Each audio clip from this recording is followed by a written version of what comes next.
What is September? Save up to 30% on noob subs. I feel like I'm a little out of date with this stuff. Maybe I should be shelling out for your cash more. I think there's a missed opportunity here. That's okay. Let's get a good.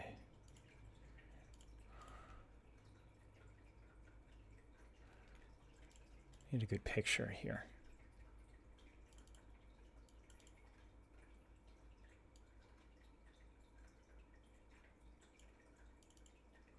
Hey, THK, Dexter, hello. Notice how soft-spoken I am right now. You guys understand?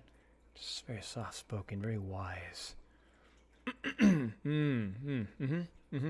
Yes, I am a strategist. Yes, I understand exactly. Kind of get what I'm saying? Do you guys feel impressed by my bearing right now? Very mature. I wore a nice shirt yesterday as well as pants. So.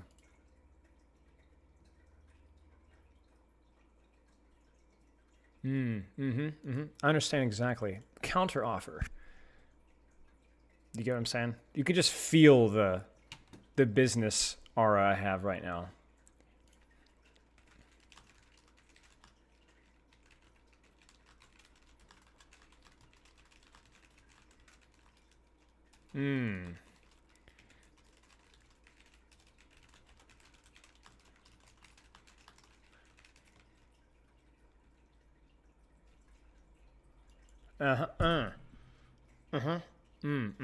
Yeah. Good point. Counterpoint offer here. The strategy. You guys get what I'm saying? Yes, I wrote no spoilers in title. Aren't you guys impressed? If you guys are not like staring at yourself in a mirror daily and making counterpoints to yourself in the mirror, I think you're missing a huge business opportunity.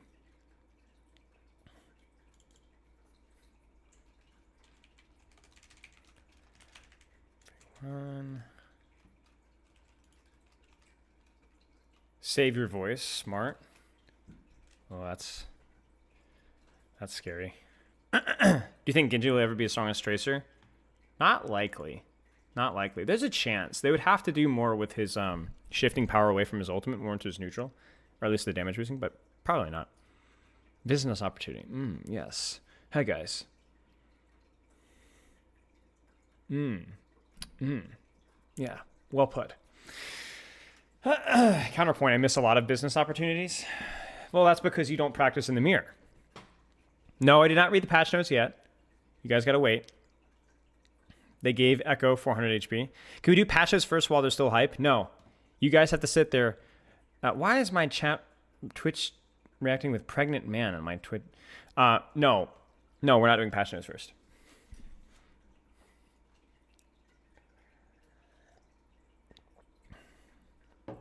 Suffer through my mid Doomfist gameplay? Yes, I am. That is the priority right now. See, part of the fun is the anticipation, right? Of me weeping live on stream. We market a new hero shooter and call it the Overwatch Killer. Yeah. No, not an Overwatch Killer. That's where you messed up, Superstitious Cooked Bread. It's the Overwatch Killer. Oh, this is the... How many Overwatch Killers have there been? Apex Legends, Valorant, Marvel Rivals, Deadlock. What was the other one that was like really popular? The something for like a relief train and it just died instantly. Paladins. Is Paladins Overwatch Killer? The something. The Finals. Yes, the Finals. That was it. Conquered. Yeah, Conquered. So there's 6 of them. Has there been 6 Overwatch Killers? What is it like, Bart? This is the 6th time you showed an Overwatch Killer in class. Yeah, the Finals, Conquered, Apex Legends, Valorant, Deadlock, Marvel Rivals. They need to up their game, man.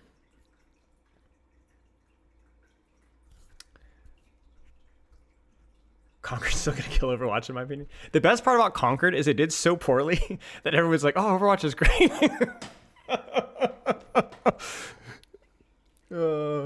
Conquer literally was like the best good press for Overwatch that we've had in like a long time, because everyone's like, dude, Overwatch heroes are so well designed. X Defiant, dude, I've not even heard of X Defiant. That's the bad part. 7, did I try Clash Royale? No. Yeah. Yeah. That's hilarious. How is Apex and Valorant? I've never played Apex. I played Valorant very, very, very, very, very briefly at a friend's house, and I was like, this sucks. I don't want to play anymore. I think Valorant is more like CSGO with abilities. And I'm just like, I was never a huge fan of CS. It's very strategic. It's just not like Overwatch at all. Thank you for the sub. Also, screw you. They say, okay, I'm not reading that, Aerothol. Why is the first message that you always say always so degenerate? Yeah, Deadlock is nothing like Overwatch, exactly. Besides, oh, these guys have heroes that look like heroes, because it's not like League of Legends top down, you're like the heroes, you know? Apex was incredible for me in like the first 12 seasons, but I got bored, yeah. Have I played League? Nope. Yeah, Valorant ended it for me because the whole movement thing with Valorant was like, dude, I have to stand still? What?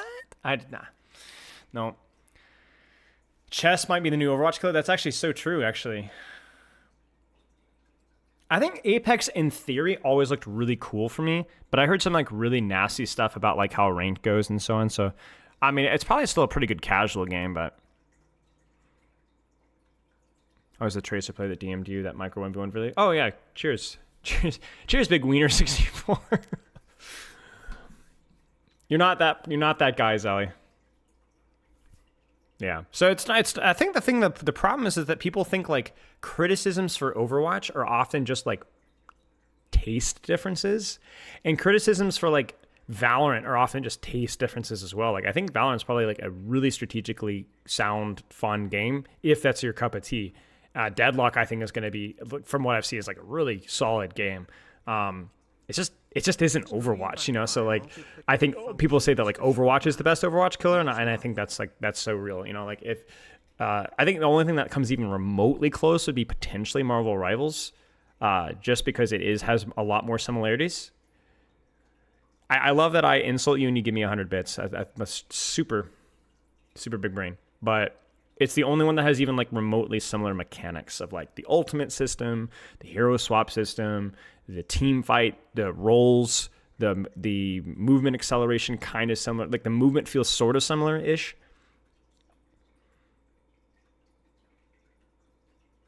Oh, Fortnite I guess wasn't really the Overwatch killer.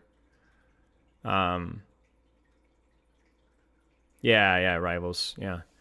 But Rivals will be interesting because I think Rivals is making basically the exact same mistakes that Overwatch made on initial launch, which is like really, really poor balance and like trying to be super casual friendly. No role lock, all the other stuff.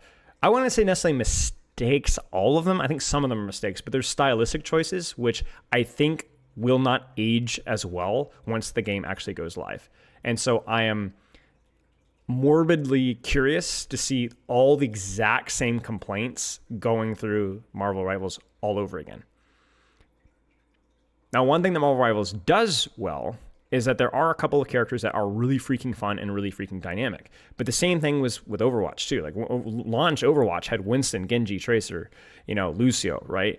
And then they released Ana afterwards. And I find a lot of really fun heroes and really well designed, dynamic. And then there's Jeff, and then there's like, it's like there's or Adam Warlock, or not Warlock. Is that Warlock? But yeah, it's gonna be the same crap. I highly recommend. Yeah, Marvel Rivals, let's put it this way, is a lot of fun. It is going to have the same competitive growing pains that Overwatch has, because I don't know how much is it just the developer's vision of the game versus the feedback, but the irony with Marvel Rivals feedback is that 95% of Marvel Rivals feedback is actually bad that I've seen, because everyone's like, all the things that Overwatch learned and changed for Overwatch 2 minus 5e566, people look at those changes and associate good things with those changes, or with the original state of the game. They're like, oh, Rollock is bad because remember Overwatch 1 was fun. Oh, no heal passive, because Overwatch 1 was fun. And no, don't balance the game, because Overwatch 1 wasn't balanced and Overwatch 1 was fun. It's like this. It's like, bro, the novelty of the game is what made Overwatch 1 fun, you know? And so people are giving like really, really actively harmful feedback to Marvel Rivals, and it's going to fall into the exact same mistake that they did. And it's because it's not Overwatch the way Overwatch 2 does things, therefore it must be good, is the mindset with a lot of the feedback, which is like really going to screw up Marvel Rivals. And I assume the developers know this, and I'm not sure how much they're actually listening to feedback. I hope not very much, because a lot of the feedback that I've seen has just been like really, really bad feedback. At least it has a future unlike Concord. Prime, thank you for the sub. At least has a future unlike Concord. Yeah, no, Marvel Rivals just has like a lot of strong IP, really engaging character design. But like, I even saw people were like, oh, things actually die in Marvel Rivals, which is like the stupidest thing you could ever say about Rivals, because the one thing that Marvel Rivals has way worse than Overwatch right now is the single target sustain, and Marvel Rivals is unbelievable. Unbelievable. So sometimes a lot of the feedback is like actively just wrong. Like, it's actually not like bad feedback. It's actually just lying. It's not true at all. Which is like, you know, if you want your sustain to be like that, that's fine. But like, that's a stylistic choice you have to go for. I haven't seen the new patch. Cheers, Brax. Yeah, we'll see. So it's like, I mean, it's fine. It doesn't mean that that's necessarily, if the game wants to focus on fun first and they want to make characters that like single target sustain be really strong, that's cool, right? But like, let's not pretend that that's not the case. Yeah, there's a ton of res. There's a ton of self-sustain. There's a ton of really, really broken abilities with really long cooldowns. It's really silly. It's really fun, you know? And that does that mean that the game's going to fail? No, absolutely not. You can have a stylistic game where it's just really silly and really fun and do really, really well. My point being is that you have to consider like what is your strategy in that regard. So it is what it is. We'll see how it goes. My major concern for Marvel Rivals isn't necessarily even the sustain. It's like the number of really easy characters that are really, really good. Like Punisher is like way easier than like a Black Panther's, Spider-Man, and so on, and has like feels like way easier to pick up and put out value. And a lot of this is supports. Is it Mantis? Is Mantis the harder one? I think, if I remember correctly, versus like a Jeff or an Adam. It feels like a lot of the, like, you put a lot more effort, but you don't get the same output. You know what I'm saying? And I think like that's immediately going to be a problem. That's gonna smell just like 2017 or 2016 with Genji players playing versus Symmetra. You know, it's gonna feel like that all over again. Yeah, Luna Snow. Yeah. Okay. But yeah, that being said, again, I really strongly encourage you when it does go live to give it a shot, because it is a really fun game, even if just to play casually. And I think both of, especially Bucky, if you guys haven't played Bucky, pretty hard character, so much fun. So much fun. Hey, Primus, welcome. Okay, let's take a quick look here for LC Dog. This is going to be Platinum Doomfist. We've got one replay code to look at here. I'm going to actually see if there's, I mean, I assume this is going to be a wipe here, right, chat? Yeah, so we're wiped. So while we're updating game, we'll get into this code. Couldn't really do much. This is Platinum Doomfist. Oh yeah, Scarlet Witch is another good shout too. But you know, it's a casual game. You can't take it absolves them from criticism. 5-4 win. Numbani couldn't really do much. Enemy Diva focused me much. Logtron, thank you for the sub. Felt like did a good job forcing attention to allow my DPS to get value. Felt like it required a lot of resources to stay up with little value outside of forcing CDs. Started off defense. First few engages I played well with the enemy team. Defending on swapped Hog. Real issue was first and second point attack. Overall Doom issues. Mechanics missing punches to put me in a bad position. Using block at bad times to try and farm EMP punch. Or Empower punch, excuse me. Trying to do too much and just feeding cheating setups to go for specific targets like Widow. Okay, so let's take a look here.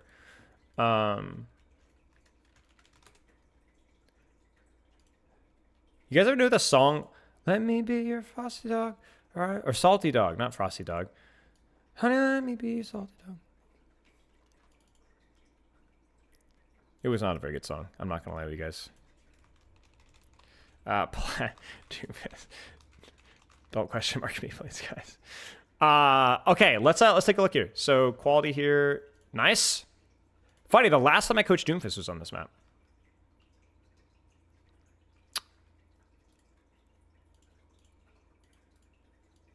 All right, let's take a look. So Doomfist, all about setting up short shotgun off angles. If you guys have seen it. This is a YouTube recording. That's how we're accessing it. And one of the big questions that I get asked frequently is, in fact, the last time I coached Doomfist, we talked about this extensively, is how do you play Doomfist as a flanker? Because a lot of the higher ranked Doomfists don't really like take these hard flanks and go for backline. They just kind of like shoot tank. So why is it? How do you do it? The answer is it's really simple. All you're looking to do is setting up a bit of an off angle, whether that's an off angle on the enemy tank on the front line or setting up a deeper off angle to go on backline. It doesn't really matter. If you have an opportunity, a really easy staging, it doesn't take too long, they have a really squishy backline, they go for the backline. If you have a good angle to go for tank and or it takes too long to go for the backline, they just off angle on tank.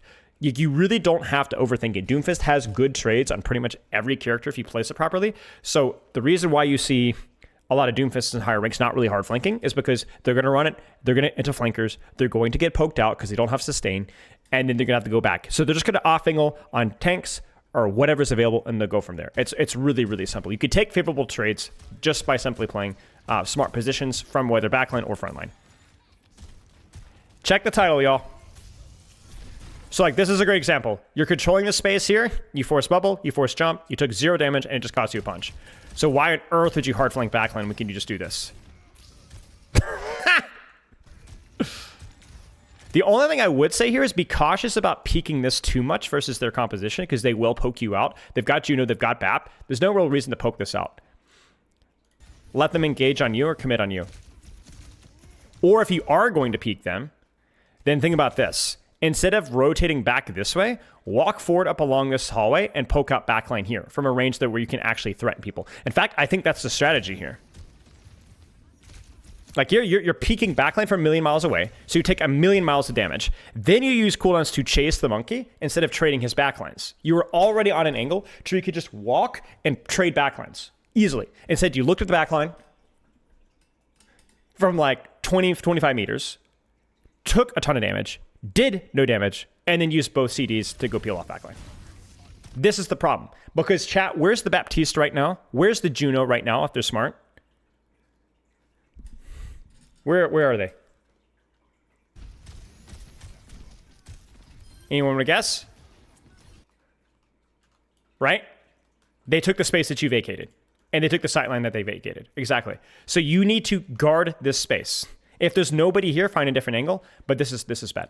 This is bad. So find value with where you're at. Don't chase. Now, should you have focused tank when he jumped you? Yes, absolutely focus tank. If he goes away from you and there's a backline to trade the backline. That's it. Not that hard. Nice. Slow down those shots.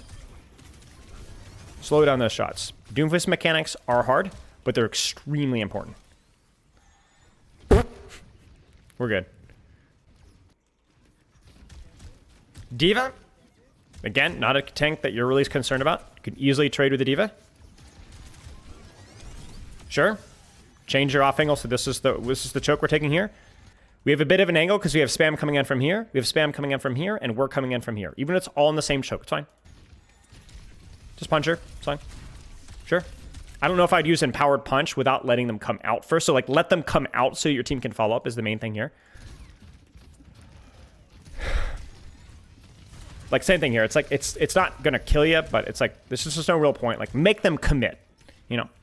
Okay. They're out. Don't flank. Just stay here. And then you have a choice. Do you want to poke the tank from here, poke the tank from here, or deal with the echo over here? Your choice. Close the distance. What should be our #1 priority right now, chat? No cheating. Predict. What do you guys know? From what information that we have right now? What do you guys know? What do you guys think? Yeah, you could go for Echo. You could go for Diva. I think Echo's more attractive because both are equally distant apart, right? But I actually think here, there's somebody right below us. So why use an ability to chase a target when there's somebody right below us? You see the mistake here? We literally got shot in the cheeks while we're peeling the D.Va. It's not that it's bad to shoot D.Va. We had a great success punching D.Va earlier. But you went away from targets that were right next to you. You could have drop punched this BAP into next week. You know what I'm saying? Bro, am I gonna have to? Bro, man, okay, that's it. That's it. I have to do it. Memeing or not, it's sad, guys. It's sad. Yeah, just trade with where you were at. Your setup was great. Your setup was great. And now look what happened. Look what happened. Your Mercy died not just to the D.Va, but to the follow up from the backline that you gave up.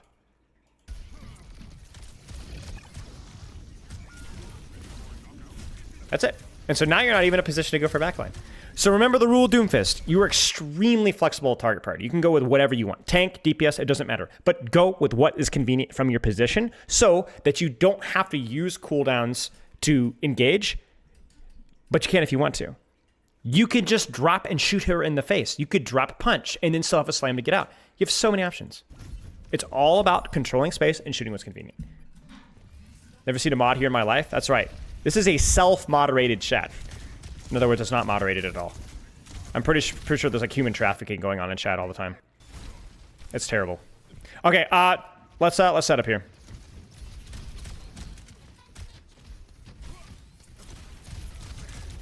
That's a joke, ladies and gentlemen.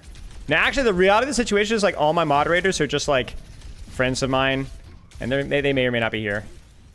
Okay, chat, what do you guys think about this? Also, hi, Sky. Who should my Doomfist be focusing here? This is a trick question. Is Andrew Chain chat? Who should a Doomfist be focusing right now? It doesn't matter, right? So where are we at right now? We're on a bit of an angle here. So who should we go for? D.Va. That's right, ladies and gentlemen. You heard Spylo right. You should focus the D.Va. Why? Because she's here. She's freaking here. Your team is here or close enough. Focus the D.Va. Win the tank trade. And disengage if you have to. Just get the D.Va. So you know what? You suck, like me, respectfully. But you made the right decision. You just you know, get him. You know? All right.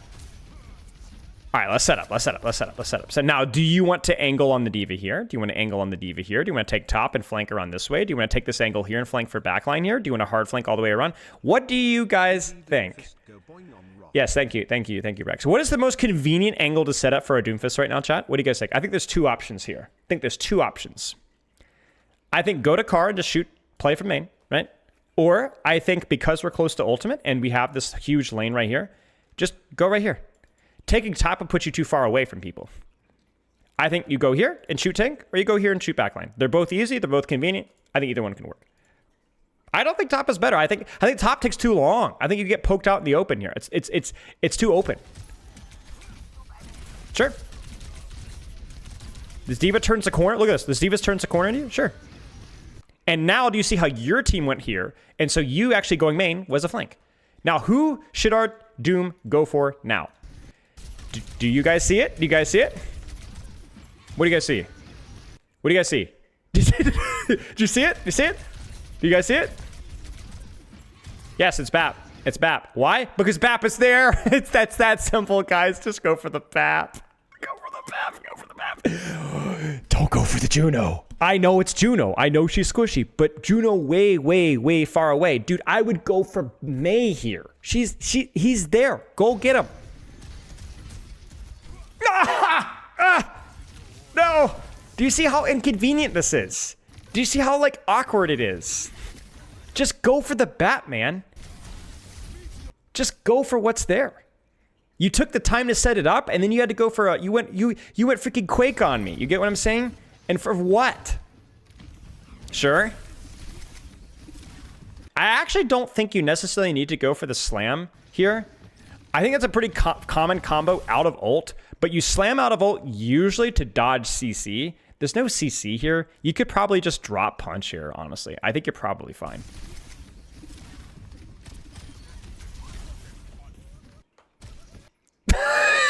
When you accidentally slide punch. It's fine. You had the right idea. It's okay. You had the right idea. I will say, micro here. What's the micro, chat? Really important micro. Really important micro.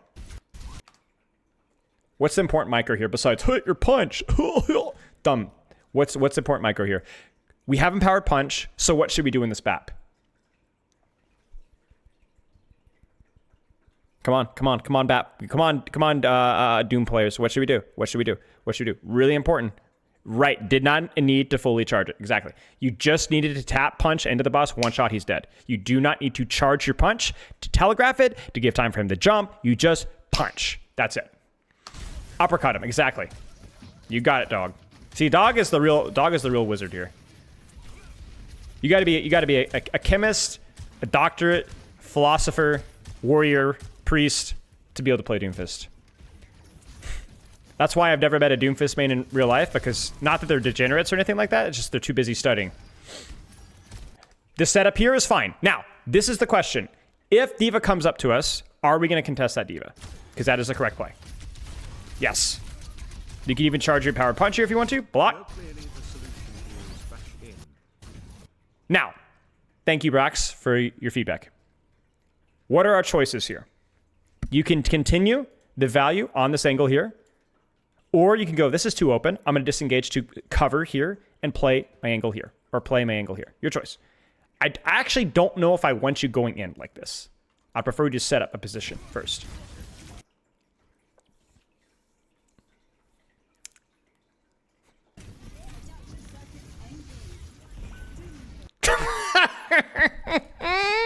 He thinks he's him. You know what? Honestly, okay. Here's the thing. Okay, here's the thing. Here's the thing. You ever have like do you ever have a kid? Okay, let me rephrase that. If you ever like work with a kid and they're like sitting there with their crayons and they're trying to draw something, and they're like they're just mangling it, man. It just doesn't look. It looks. They're trying to draw like mom and dad or cousin Jimmy or whatever, and it just looks like something out of like a Cthulhu sort of horror film. Like it looks like a corpse, a decaying corpse. You don't say, that sucks, idiot. Practice again. You're like, hey, that was a good try, bud. Like, I see the vision. I'm glad that you're enjoying the game. Frosty Dog, good try, bud. I see the vision. I don't think it was a terrible decision. It was an opportunity. It's all right. I mean, I actually do. Good try. Remember, when in doubt, patronize. It's gotten me really far in life. And look at my financial success with what I'm doing today. My D.Va's the drawing? Right. Well, as everybody knows, Zarya has 0 transferable skills, so. Right. Okay, so kind of chasing. Obviously some mechanical stuff. That's not what the old Spylo would do. No, listen. This sucks. This is actual cheeks, okay? You know, but old Spylo would just. Okay, yeah, this is just actual cheeks. Okay, we're straight shooter. You get what I'm saying? Just claim you have financial success. I see the vision. Now.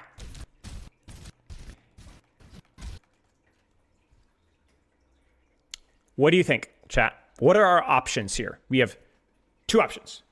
Remember the same thing. It's all about setup. Awful game for me mechanically. Yeah, I understand, Frosty Dog. I mean, it happens. We have bad games mechanically. What's up? But yeah, you're good. You're good. Actually, one of my Discord moderators just materialized, grabbed a pair of dumbbells, and walked away ominously. I haven't had a kid. Maybe I get one now and completely ignore all birth control. Sounds like a plan. So strategy here is: do you off angly pressure from on the tank front line here, or do you wrap around back line? Your choice. Your choice. You could also cross left, but I think with our team being here, I kind of like the off angle on tank from here. Okay? Discord mods don't lift.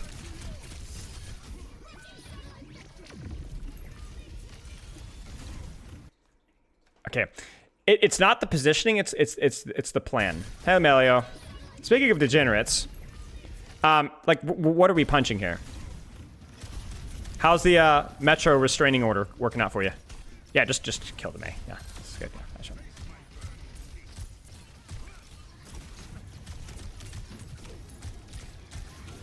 Getting a restraining order for Metro is not even that subtle of a diss, I feel like.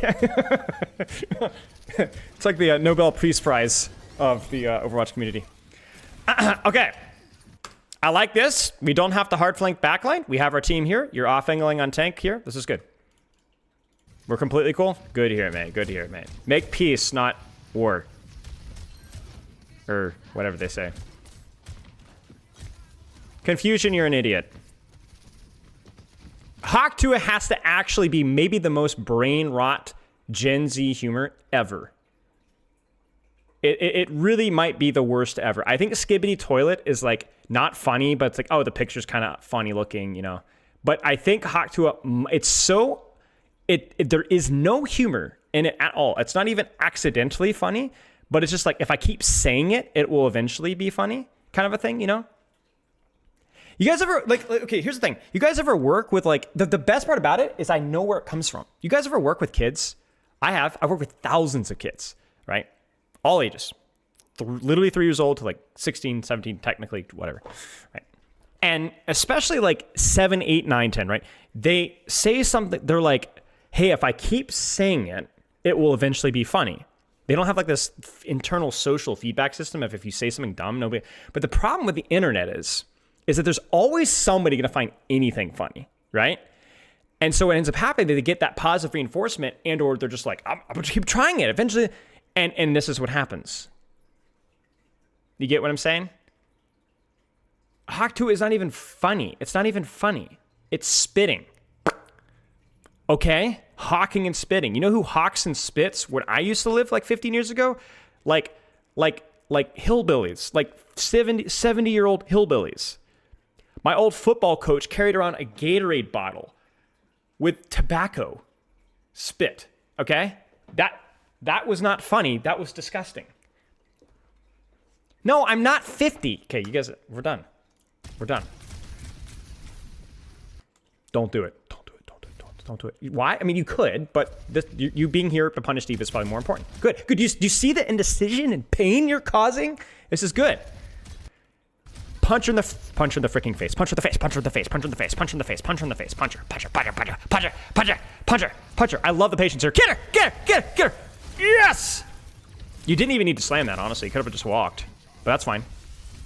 See, okay, Frosty Dog. I'm gonna give you a kiss on the forehead. This is really good. You should feel so good about yourself. I'm so proud of you. This is really good. This, in terms of strategy here, is really good. You're just focusing frontline trades, but because you have mobility, they cannot punish you for being split. They either ignore your backline or they focus you and you just knock them around. And you're also waiting for them to walk into your team's LOS, which you weren't doing on first point defense, and then you're beating the crap out of them. This is great. You could do this versus freaking Roadhog if you're really good with it. You should be very proud of yourself. Well done. Well done. Well done.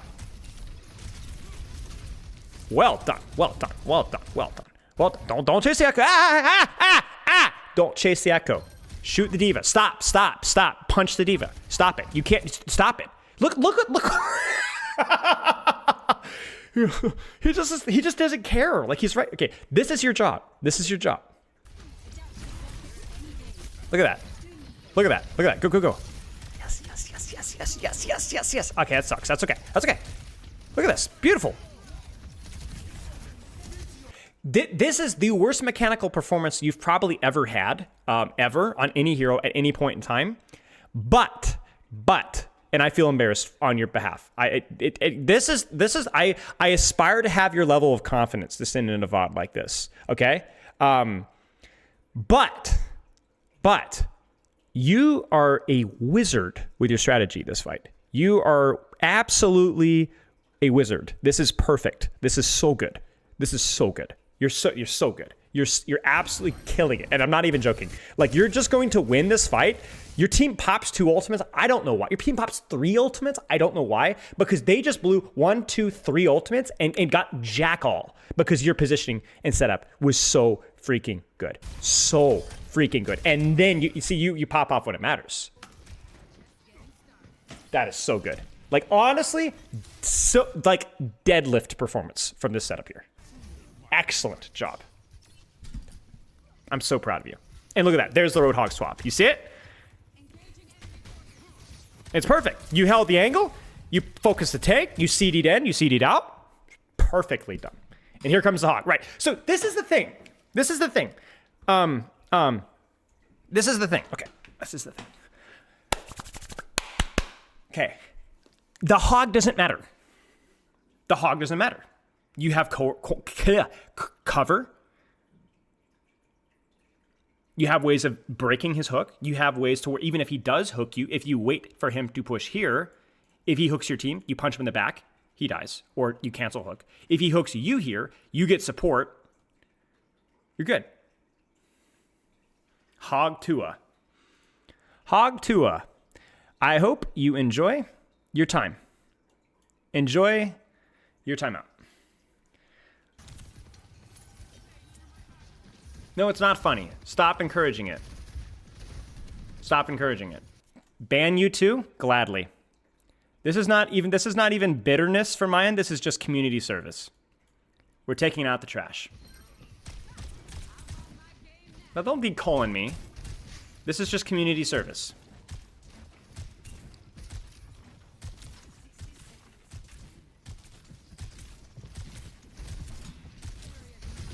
The only thing, okay. Stop shooting, please. You're dumping your entire clip and you're not even doing anything. Please, just, okay, I know we're breaking Pigpen, but just chill. Like, you need the shots here. Okay, be careful here. You are pushing past the choke. This is fine. Yeah, okay, look, this is fine. I don't even hate this because your team is pushing around the corner to poke this, clearly because of the Sojourner Disruptor shot. But get in, get out. This is like you're pulling a 180 like a grandma playing flag football or something like this. That's the most painful 180 I think I've ever seen. Is your sensitivity measured in like the single digits? Like, does your DPI 4? Like, we have to do better than that. We have to do better than that. I don't even think this is console. I think we have to do better. Is this console? Yeah, see, exactly. You're just a bot. No, that's okay. You just need to practice this. Like, what you do, again, I want to be very clear. Where you're doing it and what you're doing is fine. A little bit of pressure. Bam-a-de-bam, bam-bam. Just make it look less painful. Like, I legitimately felt sorry for your body. It looks like you're suffering from something. This is fine. Now, they've used an ultimate, so this is why this is... Ah! Okay, so, let me be very clear. Let me be very, very, very clear. This monstrously slow 180 is the problem. But chat, why does this fail? Why does this fail? What's the problem? Does anyone want to guess? Does anyone want to guess? Is our strategy bad? The team disengages the blizzard and they don't see us. Yeah. Yeah. I think our setup was fine. I think we just didn't know that our team had fully disengaged the blizzard. And the funny thing is, this is the funny thing. You probably should have fully disengaged here. Like, even gone back in towards the mega. But we still might actually win this fight, or at least force a nano, because again, we've pulled a lot of the enemy team's attention. So I'm curious here if we get anything out of it. Yes, we do. We do. You see? You see? You see? So even with our death by a misplay of our resources and yada, we're still in a position to potentially win this fight because your positioning was so good, it demanded a lot of attention for a long time to be able to get you out. Oh, sorry, my cat. I scared my cat. Punch the hog. Don't wait on punching the hog. Tap, punch the hog. Punch the hog. Chat, where do we go? Where do we go? Where's our short off angle on front lane, back lane, etc.? What do you got? This is platinum. What the frick was that?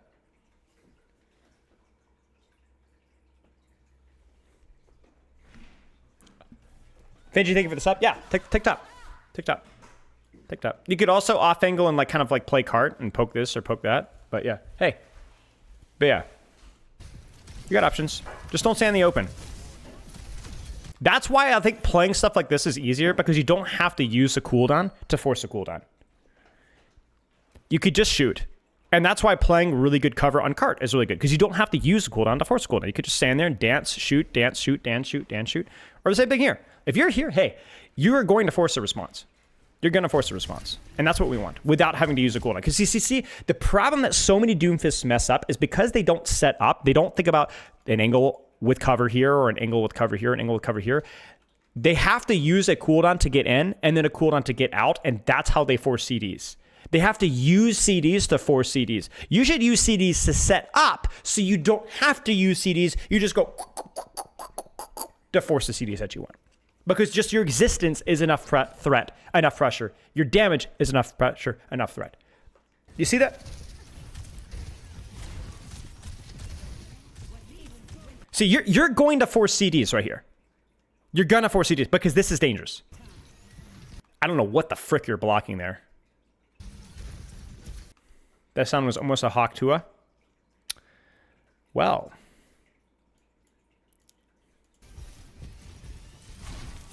Sure.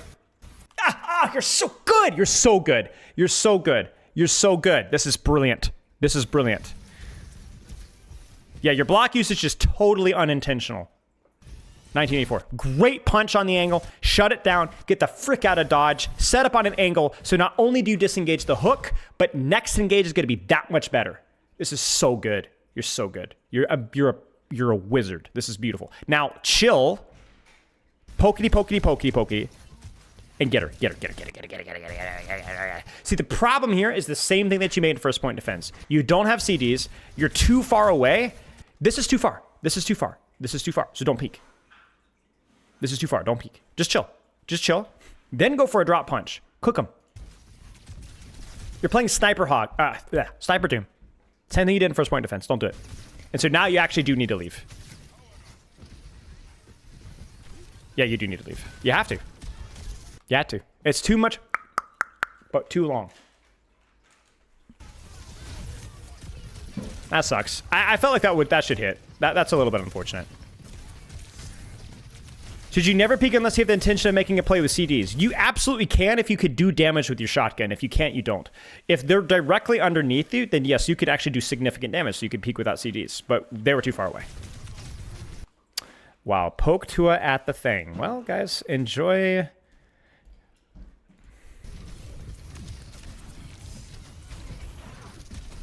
I'm a bad man. I'm a bad man.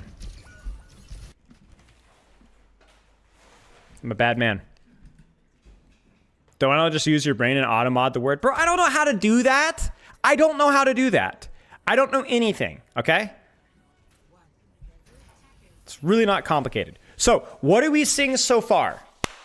Frosty Dog, cook it. What do we sing so far? We got about 5-10 more minutes, so let's cook. What do you guys sing so far? Do you think I have moderators around right now?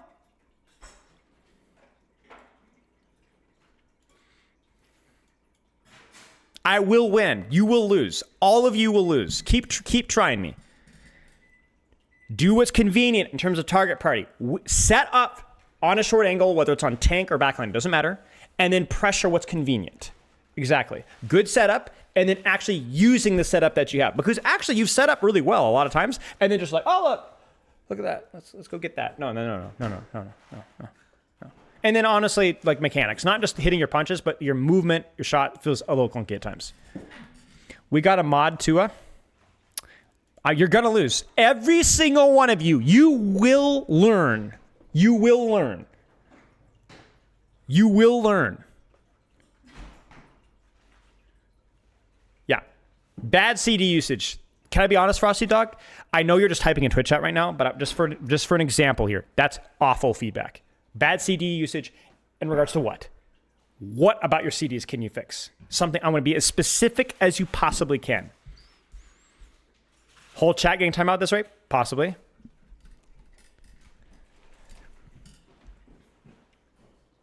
Taking too much poke damage. That one is a good one. Yeah, that one is a good one.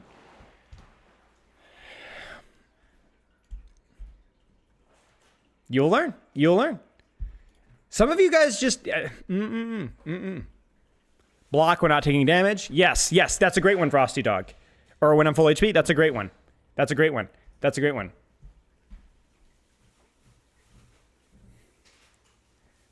That's a great one. Yes. See, that's the kind of stuff that you need to work on. Using Slam Punch when I can just walk. Yep. Yep. Yes, good stuff. Okay, let's keep going here. Let's keep going here. No, I don't think you know what that was actually good means. Bad day to be literate. Amen. Calyx, have a great day, boss. We're doing well. Cheers, mate. You too. Have a great day, boss. Hope you're doing well. I can't right now.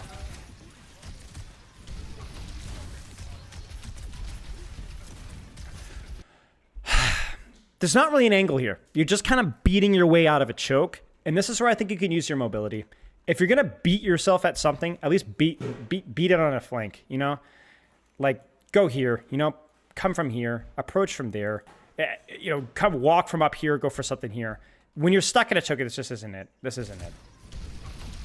It's not that you're shooting D.Va that's the problem. It's the fact that you're not even, like, pulling their attention everywhere. Because your entire backline's right with you. Just want to bite. You know? It's just not going to work. You'll charge a punch, but what are you going to do with it?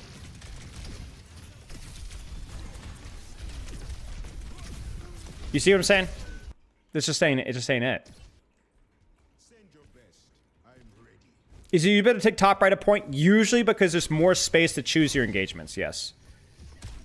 Oh gosh, Sky is back. Well, it's been good to know y'all. See, the irony is that, like, as annoying as this is, at least there's a significantly higher chance of you creating space because you might force more of a response. You see... See, at least the D.Va's got no follow-up here. Yeah. Now you could angle here. You could go for D.Va. All right, let's go. Let's go. Do it.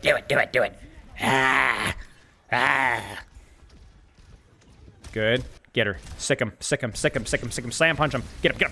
Ah! It's okay. Good try. It's fine. Basically, there's like a lot of little things here about like cleaner, faster rotations, hitting your shots, being a little bit faster, but at least you force the enemy team to do something uncomfortable. That's honestly as good as you can get a Noombani first, right? Make them do something awkward, uncomfortable, make him, you know, squirm, you know? And you did. You just mechanically it wasn't pretty, it wasn't as quick, and it wasn't as fast, but hey, it's fine. We can live with that. At least you utilize your mobility in some way, shape, or form. And honestly, that's just Doombani. It's just... Do it! Frick! Good. You actually took damage? That's good. Alright, how can you approach this? Frick. That's fine. I would have preferred something that was a little bit less standing in the open. Like, here's the reality of the situation. You're going to need to take action here. This is not going to cut it when they're this far away. When they're here, it's fine. But they're over here, it's not going to work. What could you have done differently, guys? What could you have done differently? What are your options?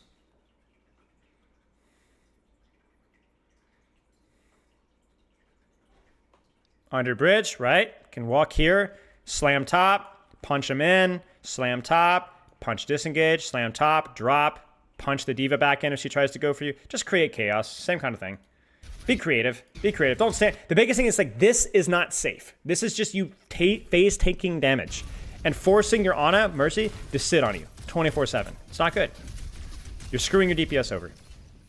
Force point, maybe, probably not versus their comp. I think it's too far range. I think you have to take some sort of action, but yeah. You could engage backline here. You could engage backline over there. I don't love this. I think with what we know about the backline and the D.Va chasing, I would have gone for it there. Oh, I didn't see that. Thanks, Brax. Brax is like that kid in middle school that you hate. Teacher, he said Hawk Tua. But we love those people. You know, snitches get stitches, but stitches at least live. You get what I'm saying? People who say Hawk Tua just go to the early grave.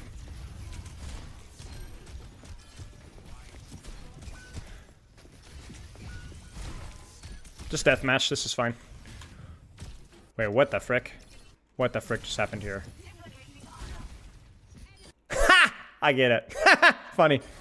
Sorry, I didn't really know it bothered. It was a thing. I feel bad. Chat, don't tell her. Don't tell her. Don't tell her, chat.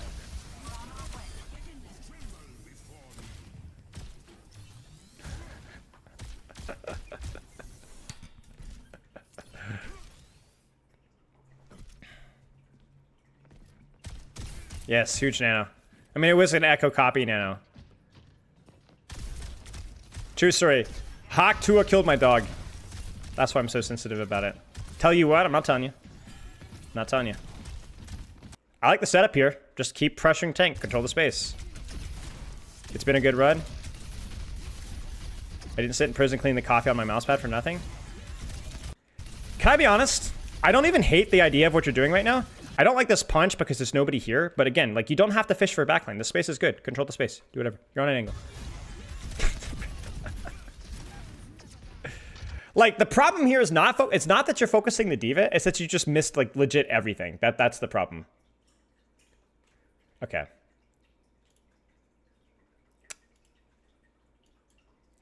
Right. Asterpaid, I think of the sub. So actually, it was you were playing the convenient game. I don't know what that means. What do you mean armor changes? Guys, I haven't seen the patch notes. You do better about canceling punches? Yes. Spartacus moment? Bro, you don't even... How do you not know how to spell Spartacus correctly? I swear, Florida men are just the worst. Yeah, if you spoil patch notes, I will break you. Yeah, you're just staggering here. Okay.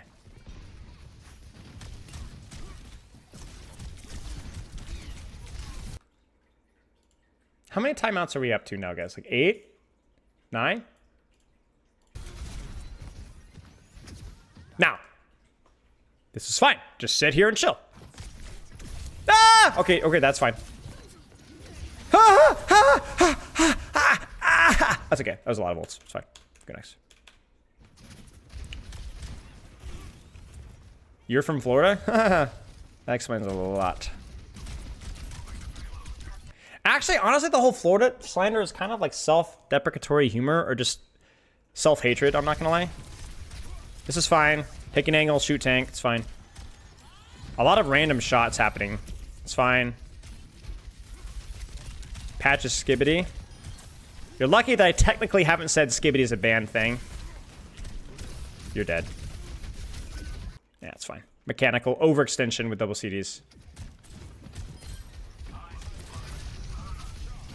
I lived in Florida for 13 years. I was born in Florida.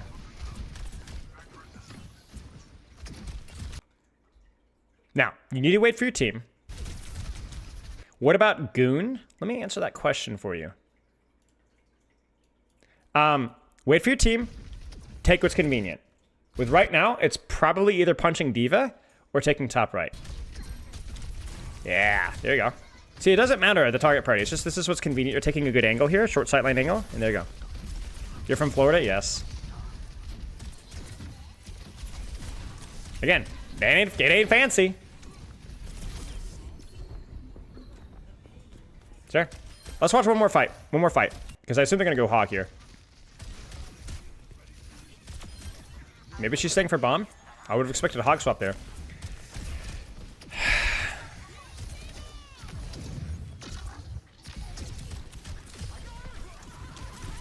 Shoot what's convenient. I love this. Go deeper. Hate this Blizzard chill. Your mama's a Blizzard chill. Slam there was fine. Right, that's right. That's right, Brax. That's right, Brax. If you're going to be a snitch, at least pay for the right to be a snitch. Right, Brax? This is just a snowball at this point? Okay, well then maybe we look at one more actual fight then. Maybe we'll look at your defense here. Let's watch one more fight. And then we got to do our patch notes react here. I love how my spit tastes in your mouth. Manchu is just like, you know, okay. You ever, okay. There's a really interesting moment with parenting, where a child will be told not to do something, and they will follow the letter of the law, but not the spirit. Don't touch the electrical outlet. Draw circles around it with a finger. In my opinion, you have two choices. You as a parent can either say, hey, you knew what I meant, and discipline them regardless, because it's the spirit that you're breaking, or, not breaking, or you don't give them the attention, because yep, you're following the letter off, that's fine, and you don't give them attention for it. So I know I'm giving you attention for you drawing your finger around the electrical outlet here, but I'm just let it be, just so for the general education, because I don't give a frick about your discipline. You're not worth my time. Can I say whatever I want? I'm also a frequent wallet receiver. Yes, you may. Congratulations, Sync. Yeah. He's right to limit test. Chat, why is peeling the diva the play here? Why is peeling the diva the play here? By the way, that 180 once again looks like it might have thrown your elbow out of joint. It's just, again, it's just convenient. It's convenient. It's convenient. That's it. Sure. She was there. Now, the thing is you shouldn't continue to look at her, because I promise you that somebody else is right behind you. Yeah, see? Yeah. Look at you. Wizard! Yes! Get him! Give him the skibbity! Yes! In fact, the only thing is you should have done more. You should have done more. Zarek Ivy, thank you for the sub. Right, this is good. So the problems here are strictly mechanical, like in terms of there was opportunities to execute backline there and you messed them up, and or your team played poorly. But in terms of your execution, of your strategy, much better. And let's end it on that note. Okay, sounds good, Sky. Frosty Dog, I want you in your Discord channel to me to list 3 specific things, hello Gracie, that you need to practice. 3 specific things that you need to practice. And chat, you guys can fill in your thoughts as well. Maybe you can give your thoughts on what you see here. First streamer to pronounce my name right. You're welcome, Zare. Normally I butcher every single possible pronunciation, but today is our, we're nailing it. And while you do that, I'm gonna let my YouTube know that I'm breaking down patch notes, because I like to do that when I can. Have you seen the patch notes yet? Nope, no patch notes. Surprise? Always a surprise, yes. Breaking down patch notes and talking. You can always text them. I think so.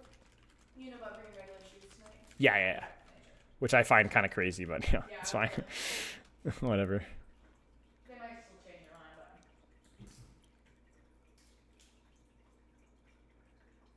Pepper spoil them? I don't think Pepper's seen the patch notes. Frosty Dog is typing. I haven't seen the patch notes. I got nothing for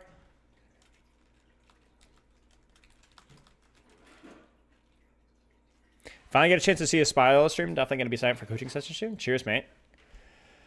Good, I hope you're happy. Frosty Dog says, number 1, block usage when I'm at full HP / not taking damage. Yes. It's less about the HP and more about like I see damage coming in so I can block. Otherwise, no. Frosty Dog is typing point number 2. Am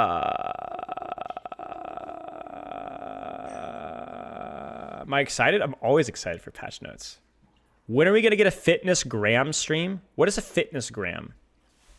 Like Instagram? Instagram? Like fitness. Well, I know what fitness means, but I don't know what gram means.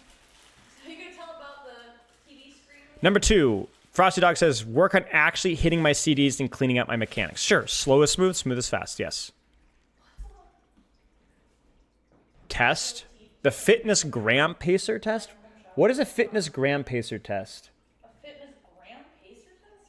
What is a fitness gram pacer test? Why is nitroxygen? Look up the fitness gram. Fitness gram. The fitness gram pacer test is a multi-stage aerobic capacity test that progressively gets more difficult as it continues. The 20-meter pacer test will begin in 30 seconds. Line up at the start. The running speed starts slowly but gets faster every minute you hear the signal. Also, happy Hanukkah?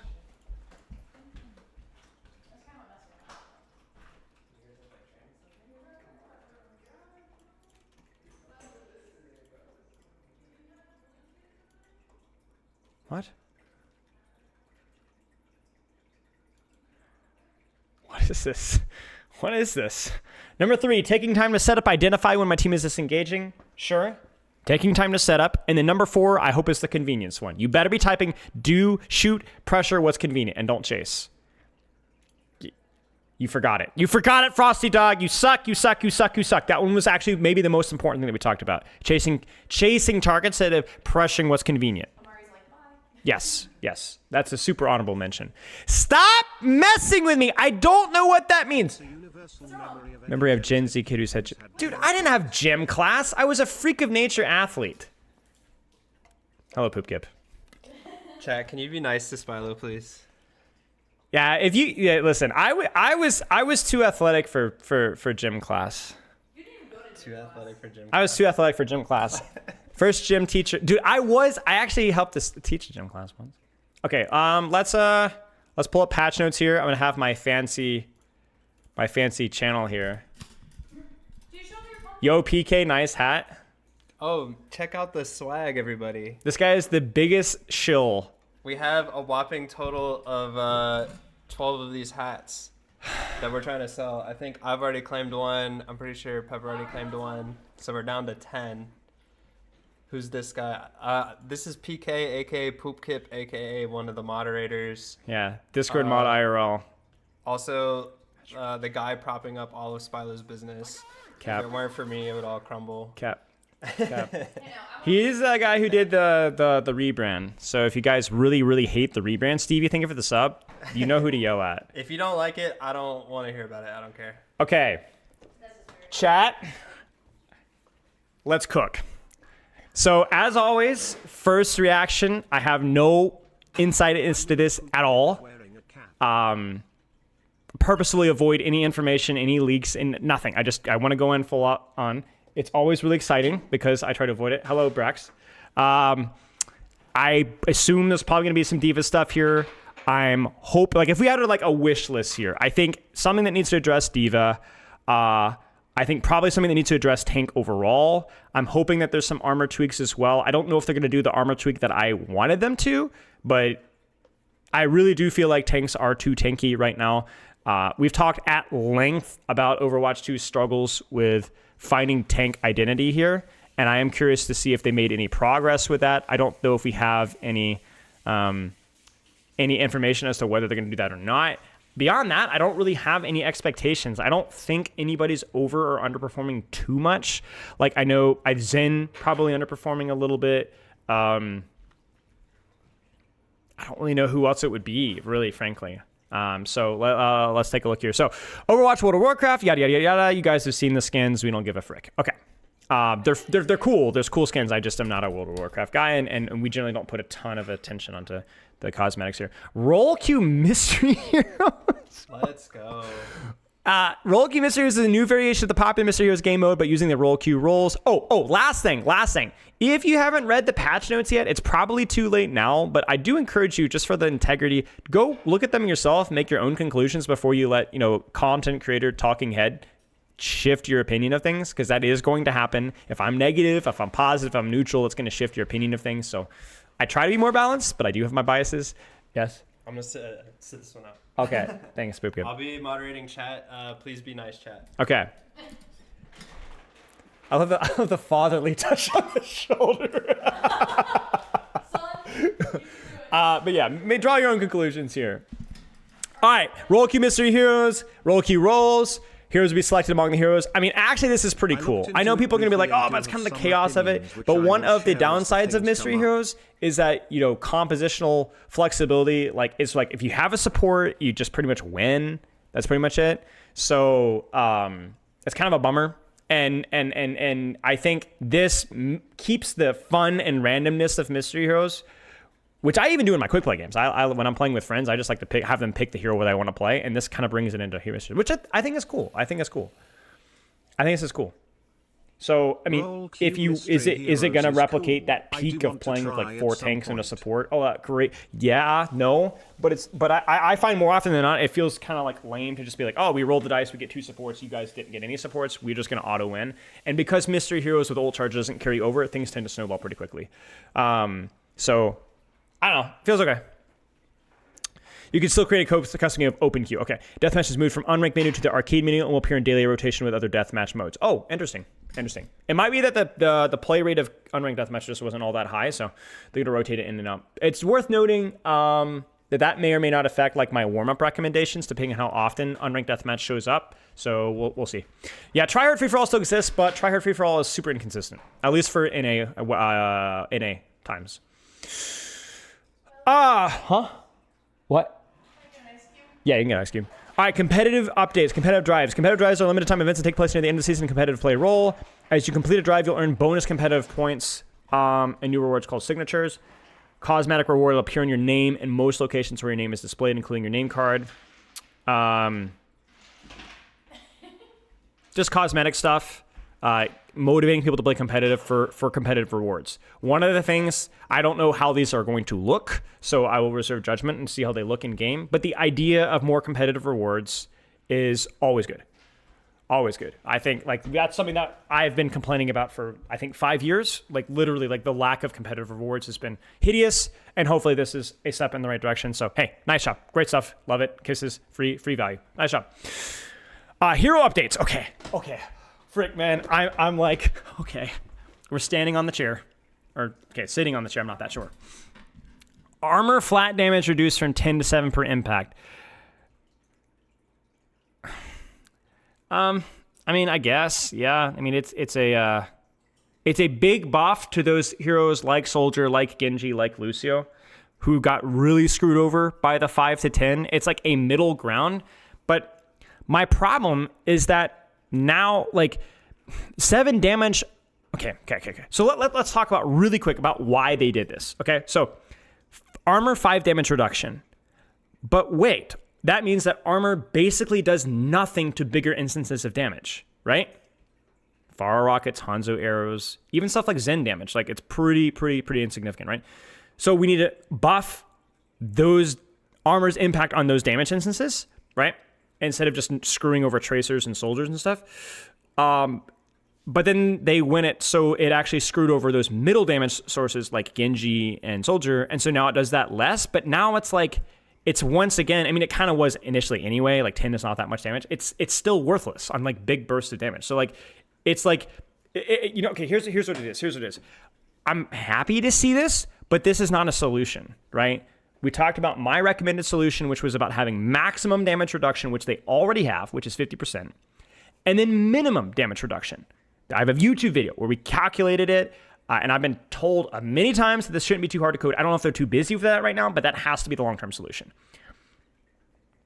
I would love if they are working on a long-term solution for armor, then they let us know. Because this is a significant damage increase for those medium damage characters, but it also means that the damage reduction for like actual burst damage is still bad. So like, what's the point? You know, like why don't you just bring it back to 5? Like, let's just random darts. You know, it's not a solution. It's not a solution. And this is my one criticism of like a lot of the balancing recently, is especially in regards to tank. Whether it's the passives or the heroes themselves, there's a lot of random number changes without any idea of where we're really going with the role. Where are we going with armor? What should armor do? What should a tank passive do? What do we want the tank role to be? And I know there's a lot of disagreement within the 5v5 and 6v6, but we can at least, while we're waiting for the 6v6 test, we can at least experiment with the identity of the role. And I will say that the mega tank buff patch at least experimented, right? Maybe it wasn't a very good result, but at least experimented, and I hope we don't just randomly change numbers around again.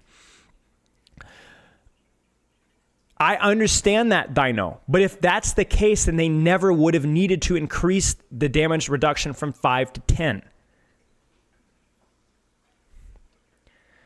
Because 5 was enough. Tank rollback passive, knockback resistance reduced. This knockback resistance value has changed a few times in the environment.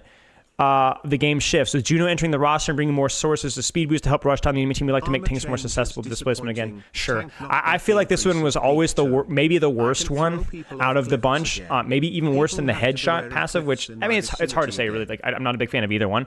But this one was always, I feel like, a major problem.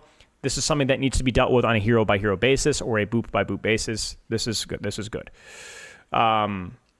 Yes. Diva, developer comment. There's been a lot of community feedback surrounding Diva lately. On average, she hasn't been overperforming, that's very important to know. I know people are going to freak out over this, but this is what happens with community perception of something.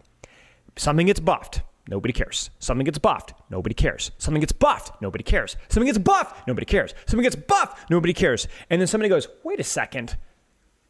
That hero is strong. Whoosh. Everybody. Right? Then the hero gets nerfed.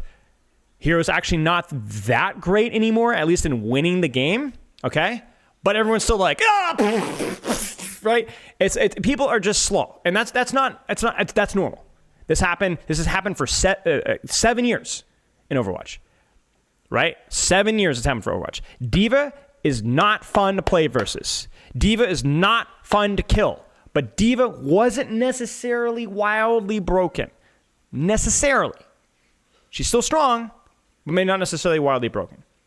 So I don't always trust their win rate, pick rate metrics. I've historically have not shown to be perfectly accurate, but this doesn't surprise me, is what I'm saying. Not overperforming.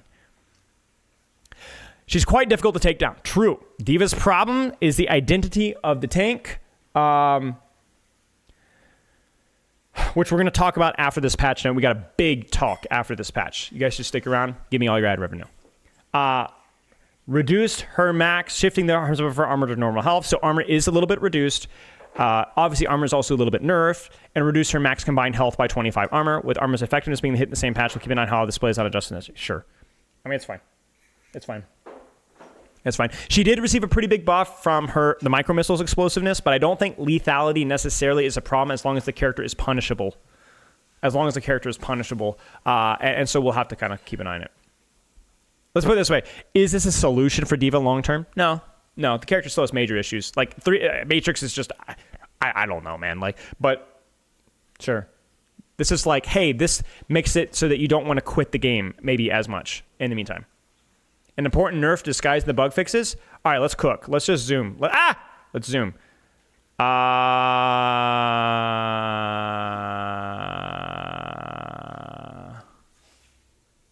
What's the bug fixes, chat?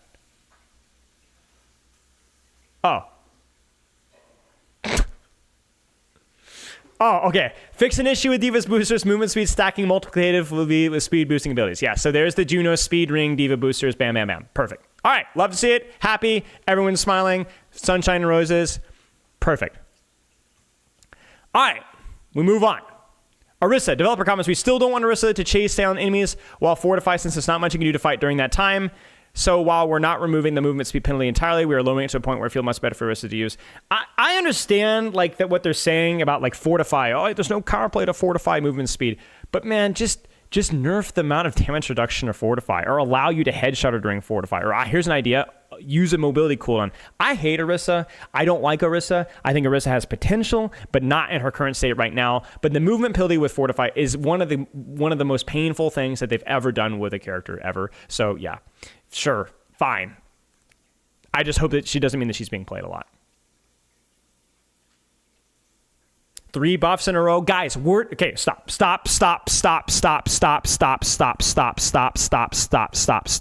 We're adults. We are adults.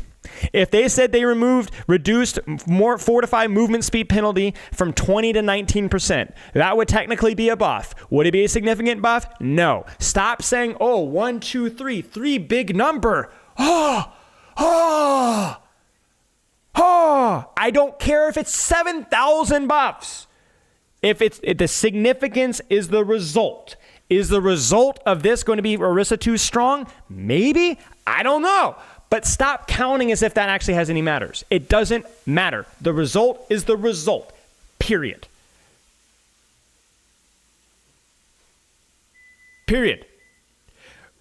Fortify has a movement speed for the same reason that Reinhardt has a movement speed penalty. But yes, the fact that Orisa is unkillable during Fortify, Orisa fortifying should in no way represent Reinhardt shielding, is my problem. I'm not saying just give Orisa movement speed back. I'm saying that Fortify shouldn't be literal invulnerability, or almost literal invulnerability. That's the problem. The whole fact that you have a weapon cooldown reduction, but can't actually move while you're utilizing that weapon cooldown, cool reduction is so stupid. But yeah, anyway, Roadhog. Developer comment this is a revision to Roadhog's previous resource regeneration to improve its primary tanking ability. Okay, guys, never mind. I take it all back. We're doomed.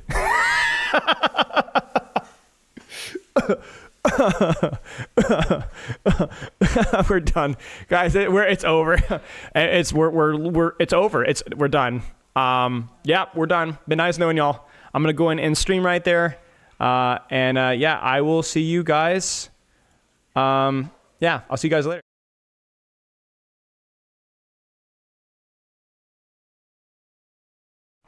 Okay, I'm not gonna lie, I actually kind of struggled there for a second because I couldn't figure out how to change the scene. I was like, where does that couldn't figure out the right.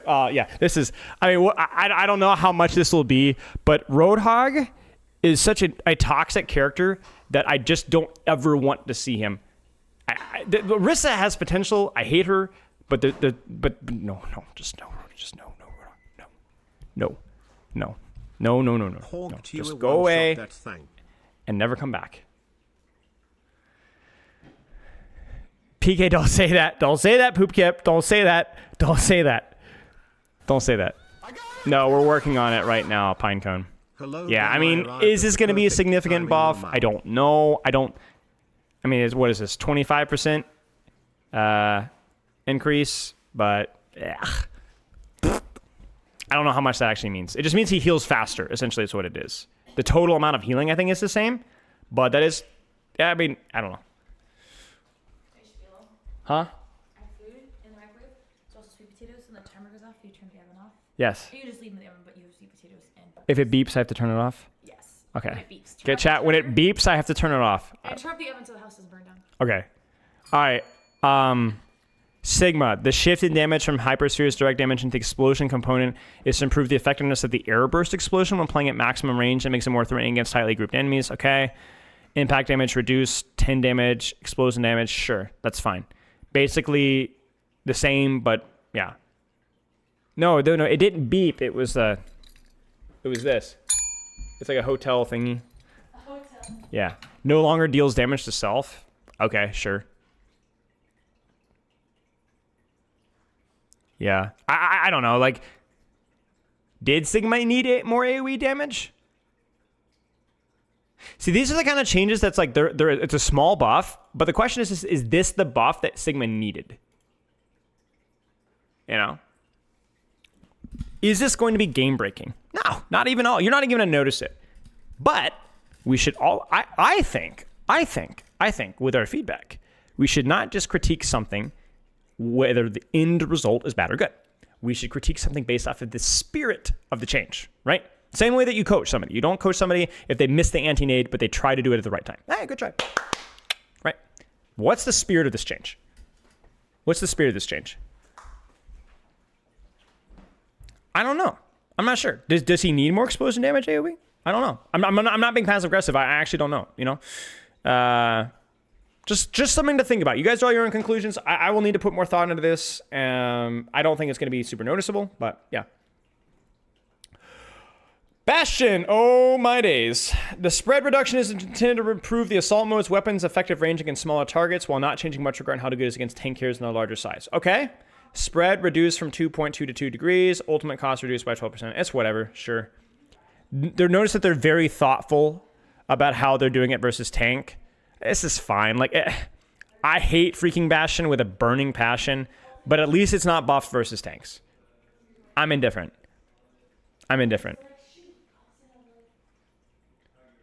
This was actually something that I recommended for Bastion like over a year ago. If they were gonna tweak him, sure, whatever. I don't like Bastion. Bastion almost basically falls into the Roadhog category for me. But if you were gonna buff Bastion, sure. Thank you for the gifted sub, Hobbs. Sky, you're welcome. JJ Mosh, thank you for the sub. Yo, what the frick is that? It's a towel because I'm going to just. I got it. Brilliant, smart choice. Yes, Cassidy. We're reducing how impactful the hinder effect by lowering its duration, as the crowd control can be a significant source of frustration for players. Shocker. Who would have thought that people don't like hinder? What is it that Emong says? Oh, what a great hinder. You know, what is he saying? I really love Emong. Since now there's less time to follow up with the shots in the weapon with the opponent hindered, we're increasing the explosion damage of flashbang. Okay, sure. Very well. What do you have to do when the timer goes off? Turn off the oven. Good job. Thanks. You can't. Do not give me a kiss.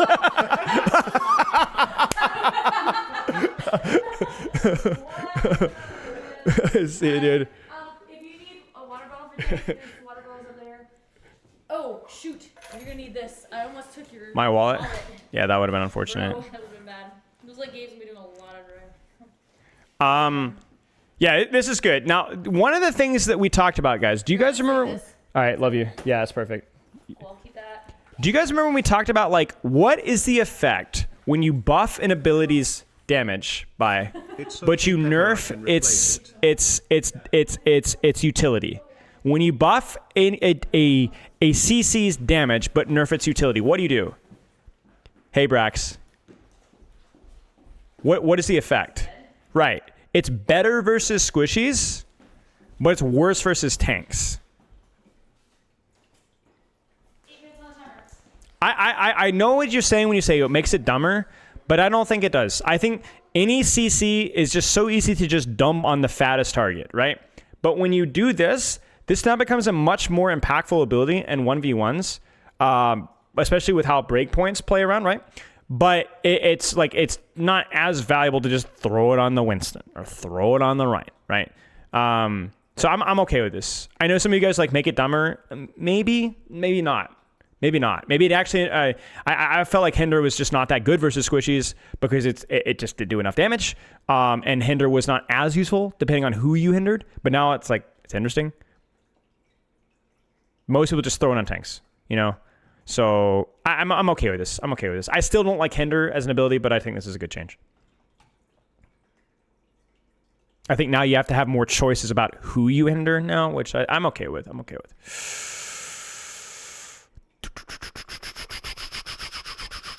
Hanzo. I'm expecting a buff here. I feel like there's been so much crying about Hanzo, so the change restores Hanzo one. They'll require more accuracy with the smaller projectile size, and it's now slower to charge shots, reduce the frequency of the projectiles being thrown out. After trying the recent iteration of Hanzo P 9, core gameplay, small range of heroes. Okay.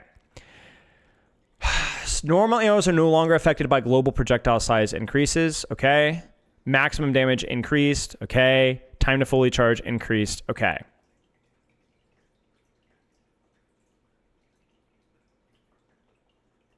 I need to think about this. One of the main criticisms I've had of people's solutions with Hanzo was like, a lot of people's solutions with Hanzo with the headshot thing was making it harder to one-shot.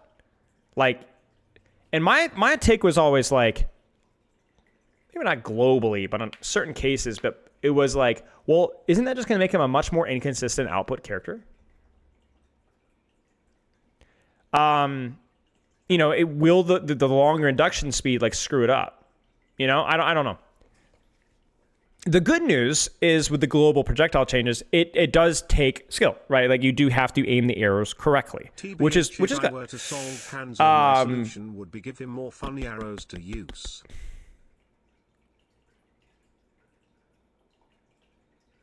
So yeah, I'm not sure. I'm not sure. I'm not against this change. I think we'll just have to let it play out. And I really think my problem with Hanzo is that I personally haven't put a lot of thought into Hanzo, frankly. I think he's a really messy hero. He's too good up close. He doesn't really have a range identity. He doesn't really have a lot of dynamics with how he plays. He's not a low skill hero. He's just not a very interesting hero. And so I don't feel very qualified to talk about Hanzo enough. I can give some of my initial thoughts, but I think if I don't have a lot of thoughts on it, if I haven't thought about it enough, I don't think I really should say anything. So, yeah. Yeah, the hero still melts tanks. Yeah, right. So, like, I mean, Storm Arrow is Storm Arrow, right? So, Mari, get down. Get down. My cat is... Get down. Get down. Get down. But I think I need to put some. My stomach is like, yeah, you know. But I need to put some more thought so that I can communicate my thoughts a little bit more accurately. And so I'm not going to throw shade without like some real beef behind it. You know what I'm saying? Venture. As a highly mobile damage character, Venture doesn't need quite as much shield health from their passive as they currently get to be successful. Sure. I mean, that's fine. I like the shield health dynamic because it forces you to use your abilities, but if it's too much, it's too much. It's fine. No real comment here. Moira. Wow. Okay. I mean, this is kind of one of those Season 9 changes where health pools have increased, and so no aim abilities have not scaled as well. But also Moira, I hate Moira, and burn Moira, so I don't give a frick. I don't like this. I don't like this Moira. I don't like Moira. Not because it's a bad balance decision. It makes logical sense, right? Coalescence doesn't benefit from the projectile size changes like a lot of other ultimates, but also frick Moira. Frick Moira. So yeah, that's kind of where we're locked in, man. You get what I'm saying? So I get it, but also frick you specifically. Yeah, I mean, but it makes sense. Whoa, Thorn Volley ammo increased. Why do I hate Moira? I think she's a noob stomper and can indirectly. Whenever we did the most hated hero tier list, which was obviously biased to my community, but the vast majority from bronze to gold, Moira was very much hated in the lower rank community because she punishes, because people in lower ranks can't kill Coalescence. They can't kill it. So yeah. Okay. Light Fever. More ammo. Cool. Nice. Big shout out to the, have you guys played much Light Fever since the last patch? Feels pretty good. Like there's still a lot of work. Dude, I had this cool idea. I had this idea, chat. Listen. Don't correct me with this. Don't burst my bubble with like facts and logic. But what if Life Weaver had a half cooldown, halved on life grip if he pulled somebody over 75% HP? So you could use your life grip to actually like reposition teammates. Think about it. You get what I'm saying? So you could actually like use your life grip like more offensively and instead of just saving people.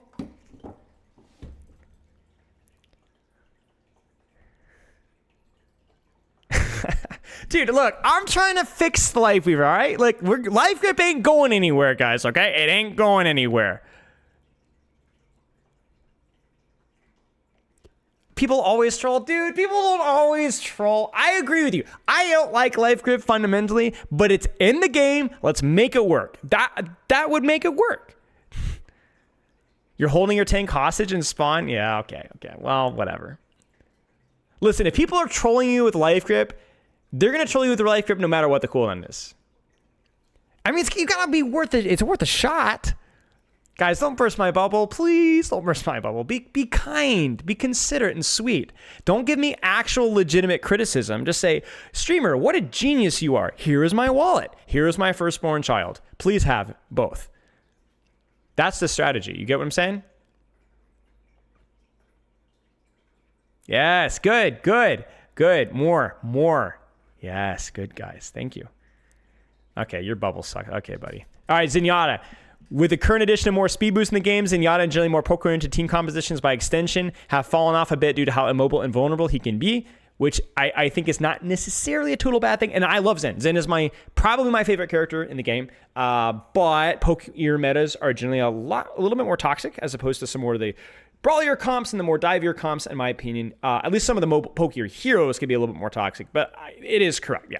It's definitely in the Overwatch 2 environment. Space is a lot more important. So we've tried increasing his health and passive, but it's proven problematic. Yes, I was actually just talking about that today. It's like giving D.Va more matrix. It doesn't really fix what the character needs. So instead of leaning into his glass cannon nature, we've been improving his damage, which would enable new breakpoints and how many shots are required to eliminate an enemy. Okay, it's beeping. I have to turn that off. Hang on one second.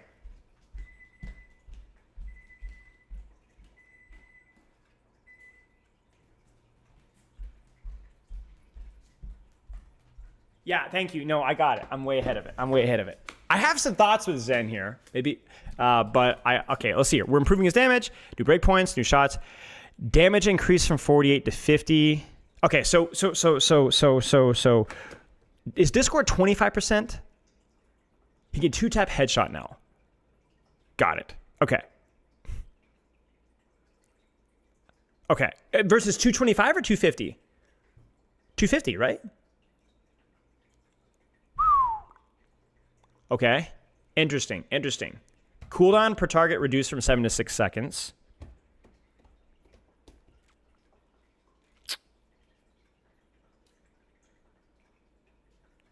Man, I'm always so confused about what to do with Discord. I honestly hated the cooldown thing, but I do think it does give counterplay to the tank, which I think is a good thing. I'm honestly not too sure. But yeah, one of the ideas I had with Zen is like, if you think about Zenyatta here, what Zenyatta's problems are, I know everyone's gonna make fun of me for saying this, because it's a little predictable. Harmony Orb and Discord are really impactful abilities. The problem is that you don't always have the vision, the sight lines that you need to be able to get them done. I wonder if like giving him, remember the creator patch where he could snap kick for verticality? I wonder if like being able to like use that for like minor mobility would be useful, and him being able to reposition and control more space. So you don't want to give him like mobility, you don't really, like serious mobility, and you don't really want to give him sustain either. But yeah, I don't know, just like the ability to like reposition a little bit more.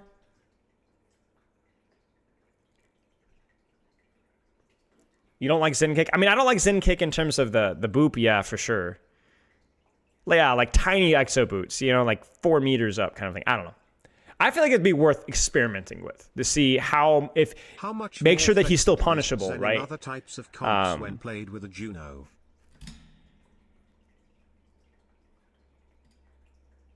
Yeah, I don't know. I don't feel like Ana needs, because the funny thing is I see people call for Ana to get mobility. Maybe not. Maybe I'm misremembering, but I feel like more people call for Ana to have mobility than Zen, which I think is backwards. Like I don't think Ana needs mobility at all. She has self-defense. She has a lot of offensive output. She has a lot of flexibility with how she can rotate because she has those defensive cooldowns. Zen doesn't. So there's a lot more limitations with how he can rotate. And so people don't want to give Zen. It's like, it's backwards, Yeah, so no, I definitely don't think Ana should get mobility because she has the cooldowns, right? But yeah, I don't know. Not every character needs mobility. Well, yeah, I agree with that, but well, maybe. I don't know. It depends. Clash. Fast respawn after a point has been captured has been removed from Clash. We'll be looking to implement an alternate version of Clash for the future.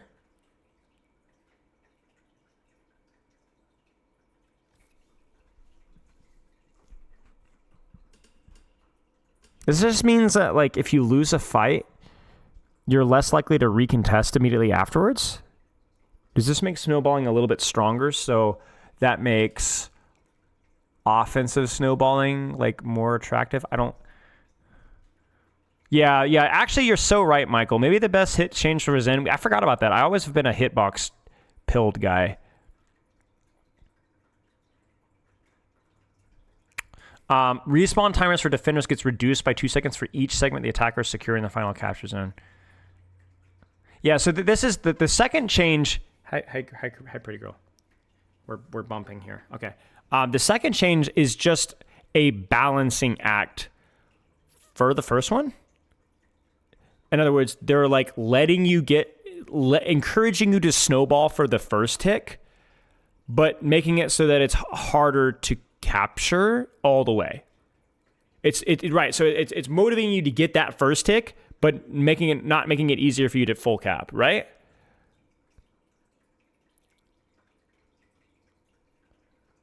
Because I think that was the problem, is getting one tick on third point is really big, because you can go 1, 2, 3 points, and then you can even go lose 1, 2, and then like you can I think this is okay. I just don't know how much like leaning into the spawn idea of Clash is good. I mean, it's a short-term fix maybe. I think they've already told us that they're doing more serious work for next season. But yeah, Clash is still going to be Clash. Would be my prediction. There might be a little bit more flexibility, but it's still going to be Clash.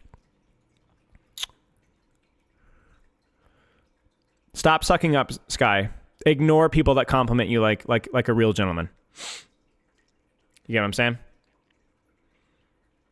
But yeah, full capping will be a lot harder, but that's okay. What? No? Yeah, well, then fine. Never be a real gentleman. See if I care. Yeah, sure. Whatever. You scare me? Yeah, well, mutual. The initial boost of speed boost heroes receive when leaving the spawn has been increased in duration from 1 to 2 seconds. Increased maximum potential duration of the speed boost from 5. Sure. Okay, fine. I mean, again, the time between fights and Flashpoint is significantly higher from my understanding from other modes, so sure. Mr. Streamer, your takes are so good. Here are our watts. Thank you.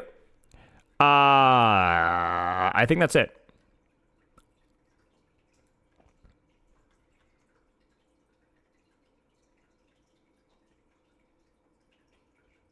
This is interesting. Sigma's graphitic flux being reduced by damage reduction is interesting. So, yeah, I don't know. What do you guys think? What do you guys think? What do you guys think in terms of changes here? I don't want to go any recency bias here. I'm going to kind of scroll through and refresh myself. I will say not a real problem solver patch, but that's not always what we were expecting to see in midseason. What do you guys think? B minus?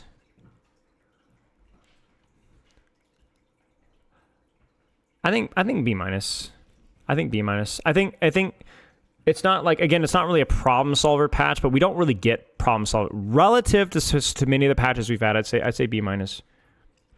Could be worse. I think the controversy is going to revolve more around things like the Hanzo stuff, and the understandable apprehension at the spirit behind changes, like the Moira change, like the Bastion change, and like the Roadhog change. So I think this has the potential to be anywhere from a B patch, B, to a C patch, depending on how things boil up. I don't think we really know. On a paper basis, which is really not, I would say B minus, C plus, but it could be a little better or it could be a little bit worse, depending on how things are going to say. A wall climb nerf and the bug fixes that's worth checking out.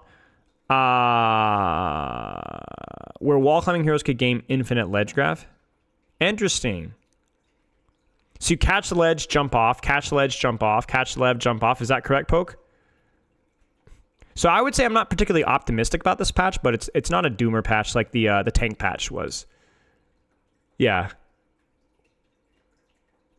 So it's not that insane to priest. It's pretty hard to manage. It just basically allows you to stay in a ledge for free. It's more about juking and like hiding your head hitbox or hiding your hitbox more than anything else. But that's not the part that's actually important. All right, what's the important part? I continue to screenshot something that isn't doable anymore. Sure. Yeah, so I would say, frankly, it's not a great patch, but I don't really know. Yeah, I think reserve. Yeah, maybe it's something you can abuse with it. Diva bug fix. Oh yeah, that too as well. Yeah, so I would say like B minus, but has the potential to be better or has potential to be worse.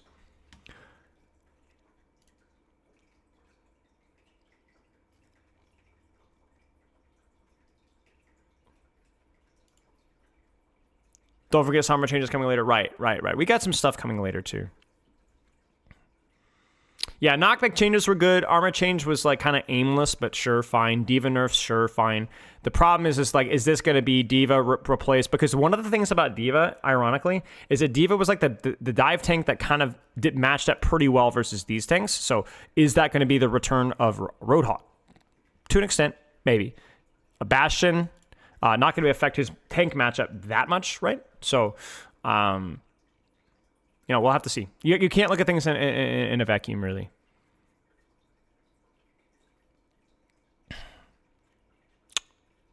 But Zin's gonna kick me out of Rhine swing range. How is that okay? Well, then they need to nerf Zen kick. You know, like yeah.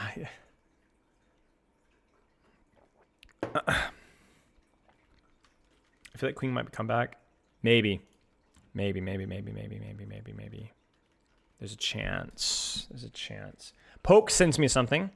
Basically, ledge grab is tied to wall climb. So if you wall climb, go away from the wall without ledge grabbing, then try to ledge grab later. You can't move like this.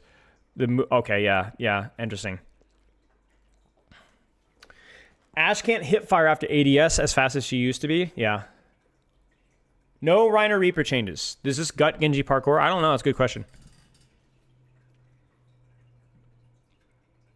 Yes, they say. Is Brawl any good in high ranks?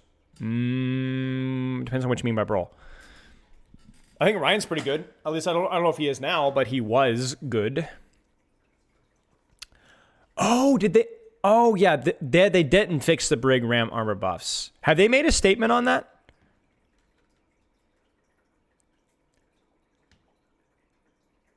Did they make a statement on that?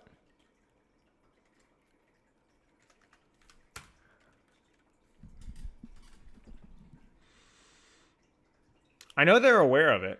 I don't know if they made a statement on it yet. I don't want to make crap up. Mostly fixed? Okay. Well, there you go. I'm not freaking testing it. Do you think I give a... Whoa! Whoa! Yo! That was cool. I don't give a frick about Xbox Game Pass benefits. I don't give a frick about this. Yo, that was cool. Thoughts on Diva armor was fine. Just go back if you want to go look at it again. Okay. Frickety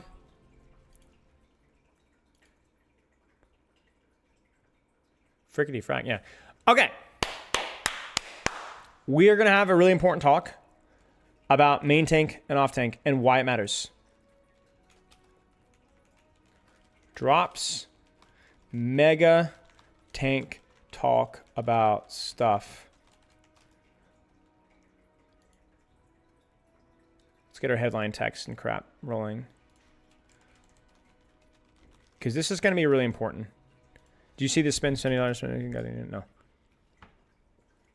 A video incoming? Yep. Nathan, thank you for the sub. All right.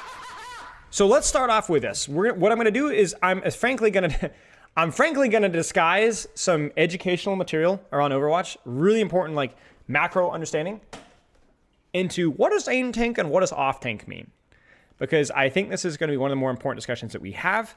And so let's start off with that. So, ladies and gentlemen, what is the difference between main tank and off tank? How many of you guys remember those old terms from Overwatch 1 when we had 2 tanks? What's the difference? What's the difference between a main tank and an off tank? If you don't know, roll with it. Give me the juice. Off tank equals a bum that can't play Winston. One makes space, one takes space. Okay. Main tank creates space, off tank holds space. Sure. Main tank is Ryan, off tank is everybody else. Okay. One stays with a team, one plays like a DPS. Okay. So let me give you guys the definition really quick. A main tank is anything that initiates. Anything that initiates to create space for their team. Usually done so quickly and violently. It's not a slow accumulation of pressure. It is a quick accumulation of pressure. You could also call main tanks push tanks, where there is a immediate, direct, violent threat to the enemy team. And main tanks do this exclusively. All of them. Now, the reason why main tank was used as a terminology and off tank was used is because a main tank would play, again, like the flex support, main support, where they'd play a specific hero, and then the off tank would pick around that to supplement that. The main tank's job is to violently create space. Aggressively, loudly, immediately, and quickly create space. How does a Doomfist do it? He gets in there. How does a Junker Queen do it? Because a Junker Queen violently creates space. She hits a Gracie, and she beats the crap out of you. She commits. She initiates. Right? How does a Malga do it? You get what I'm saying? It goes on the list. A lot of tanks are main tanks. They are initiators. They are push tanks. Orisa does so like this. Javelin spin, get in there, juice it up. Immediate, loud, violent threat. An immediate. Ramatra, Wrecking Ball, Winston, Reinhardt. Violent, dangerous, immediate threat. They're loud. An off tank is somebody that supplements the person creating space. That's what they do. They supplement the people that create space. You see, one of the problems with D.Va is because she's still kind of slow compared to other mobile tanks, and because she can't shoot and matrix at the same time, I mean, besides missiles, right? She's not really immediately and violently threatening, especially if there's any distance between you. In fact, a vast majority of her value comes through helping other people to create space or helping other people to hold space. And essentially what they've done is by repeatedly buffing her over and over and over again, they've tried to fit the square peg into the circle hole or vice, right? And they've just jammed it in there until it works. But they've eventually they had to end up over-tuning her because the identity of her kit is not to initiate.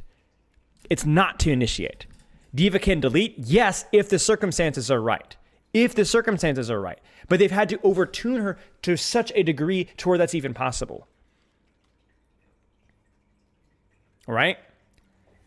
Zarya is the same way. Zarya can't brute force anything. If she walks forward with nothing to bubble but herself, yes, she can do damage. But can she violently and quickly apply a lot of pressure? No, she can't. In fact, the only way that's even remotely possible if she's developed charge before the fight even starts. It's much more patient. It's much more enabling her teammates or peeling off or enabling aggression. And even when it is selfishly focused, it takes time to accumulate that. Her entire kit is revolved around helping somebody else to violently and aggressively create space. Roadhog, the question is why does Roadhog, I want you guys to think back to the Overwatch 1 Roadhog. Why was Roadhog considered an off tank? Did Roadhog enable, directly enable other people to take space through bubble, matrix, and so on? He didn't. But why was Roadhog still considered an off tank? Why was he still considered off tank? Because remember, the definition of a main tank is an initiator, a pusher. Roadhog can't do that. He's too fragile. He can't. He maybe has a burst of window of value, but he gets blown up, right? So anything that isn't an initiator is usually an off tank. You guys understand? It's the same thing with Sigma. Like, why is Sigma an off tank, right? It's not because Sigma has some sort of like supplement. I mean, he did supplement Orisa's weaknesses, right, in a way, but he didn't enable his Orisa all that much. I mean, you could sometimes. You could shield her to allow her, but more than Sigma was more about the fact that he couldn't initiate. So he was an off tank. That's it. Now, he did supplement in some ways, controlling off angles and so on, but it was more of a I'm not a main tank, so yeah, you do your thing. Now, this is the one question for those of you guys that can remember Overwatch 1 Orisa. How on earth was Orisa a main tank in Overwatch 1? How is Orisa by definition an initiator? Think about it. Because, she had her shield, she had her hull and her poke weapon. How is she an initiator? Because she absolutely was. Right, it was halt. Shield to safely and aggressively apply pressure with halt. Halt, for those of you guys that don't know, was essentially a ball. Emong had it with a content creator patch, where you'd shoot out a ball, and then with your right click, and then you'd press your right click again to detonate the ball, and it would suck anybody near within like 5 meters into the ball. So it was like a pull. It was like a pulling people out of position, and it was really good. Halt was arguably one of the best cooldowns in the game. Yes, I agree. Because it was really good at setting up initiations by either pulling people back, pulling people forward, or heck, let's push forward, let's pull that hit scan out of position. I'm gonna put down my shield. I still have the muscle memory. I'm gonna halt like right there, pull them out, and shoot them in the face. Create space. You are a violent, immediate threat right there. You create your own value now. You're creating value for your team. You're creating a big noise. And that's what main tanks are. They're initiators, they're pushers, they create space, they create threat. They might do so from medium range, short range, usually short range, but they're gonna initiate threat. That's it. Bam! They get in your face, they create initiation, wrecking ball. And so the reason why there's so much confusion around the main tank category, how many of you guys remember people going, can we have a shield tank? Can we have a main tank? A shield does not make a main tank or initiator. Ryan isn't a main tank just because he has a shield. It's because he is an immediate and loud and violent threat as soon as he decides to drop that shield. He is now immediate threat. And not only that, but he also has abilities like Fire Strike and crucially Pin to be that immediate loud initiation. You see that? And that's something that Sigma just doesn't have. It's slow, it's consistent, he builds up threat.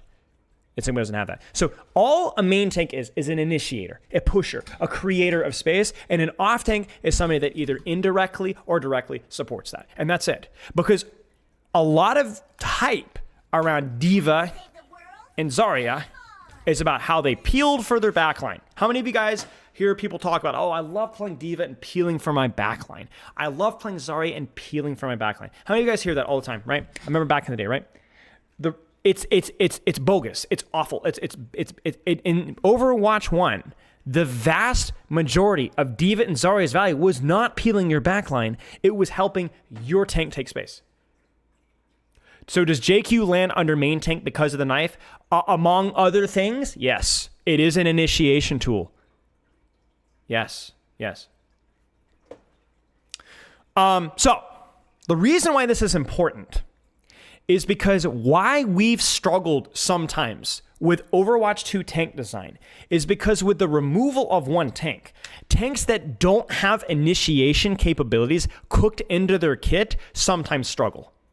Characters like Zarya don't have a tank to bubble. D.Vas don't have a tank to matrix. So their entire aspects of their kit are gone. Now, I'm not playing this necessarily to be only 66 is the greatest. We're going to talk more about some of the downsides of this later on. But it's essentially these identities are no longer there. And then for tanks like Roadhog, who didn't necessarily provide value. Now, I hate Roadhog, right? We've talked about it. Well, tanks like Roadhog, they didn't provide any direct tank value.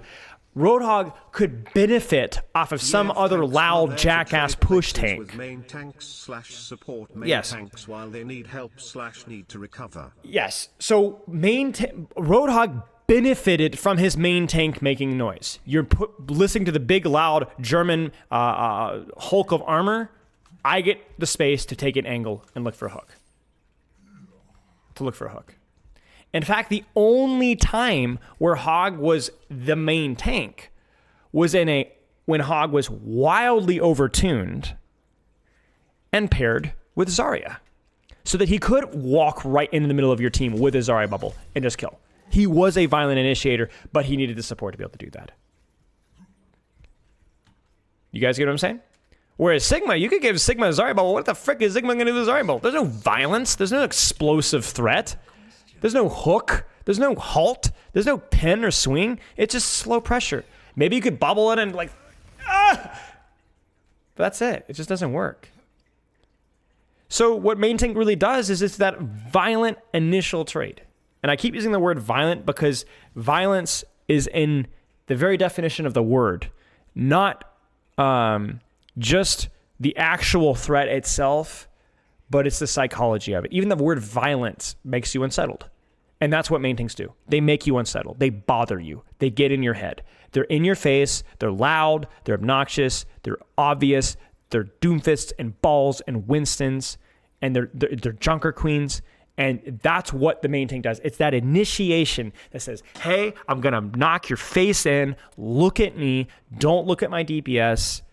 And that's what the Overwatch 1 strategy was. And you had a tank to help you do that. That's why 2 off tanks was so bad, because you didn't have that immediate violence to threaten and bait attention. It was just hard. And so you needed something, even if it was a mismatch of one of those things, a violent initiator and somebody helping that person or capitalizing off of that space. Okay? So that violence is necessary. And there's a lot of off tanks right now that have not done so well.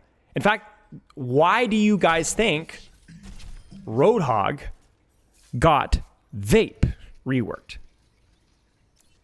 in Overwatch 2? Now, I don't like his rework, but why did Roadhog need a Vape rework to function? Think about it.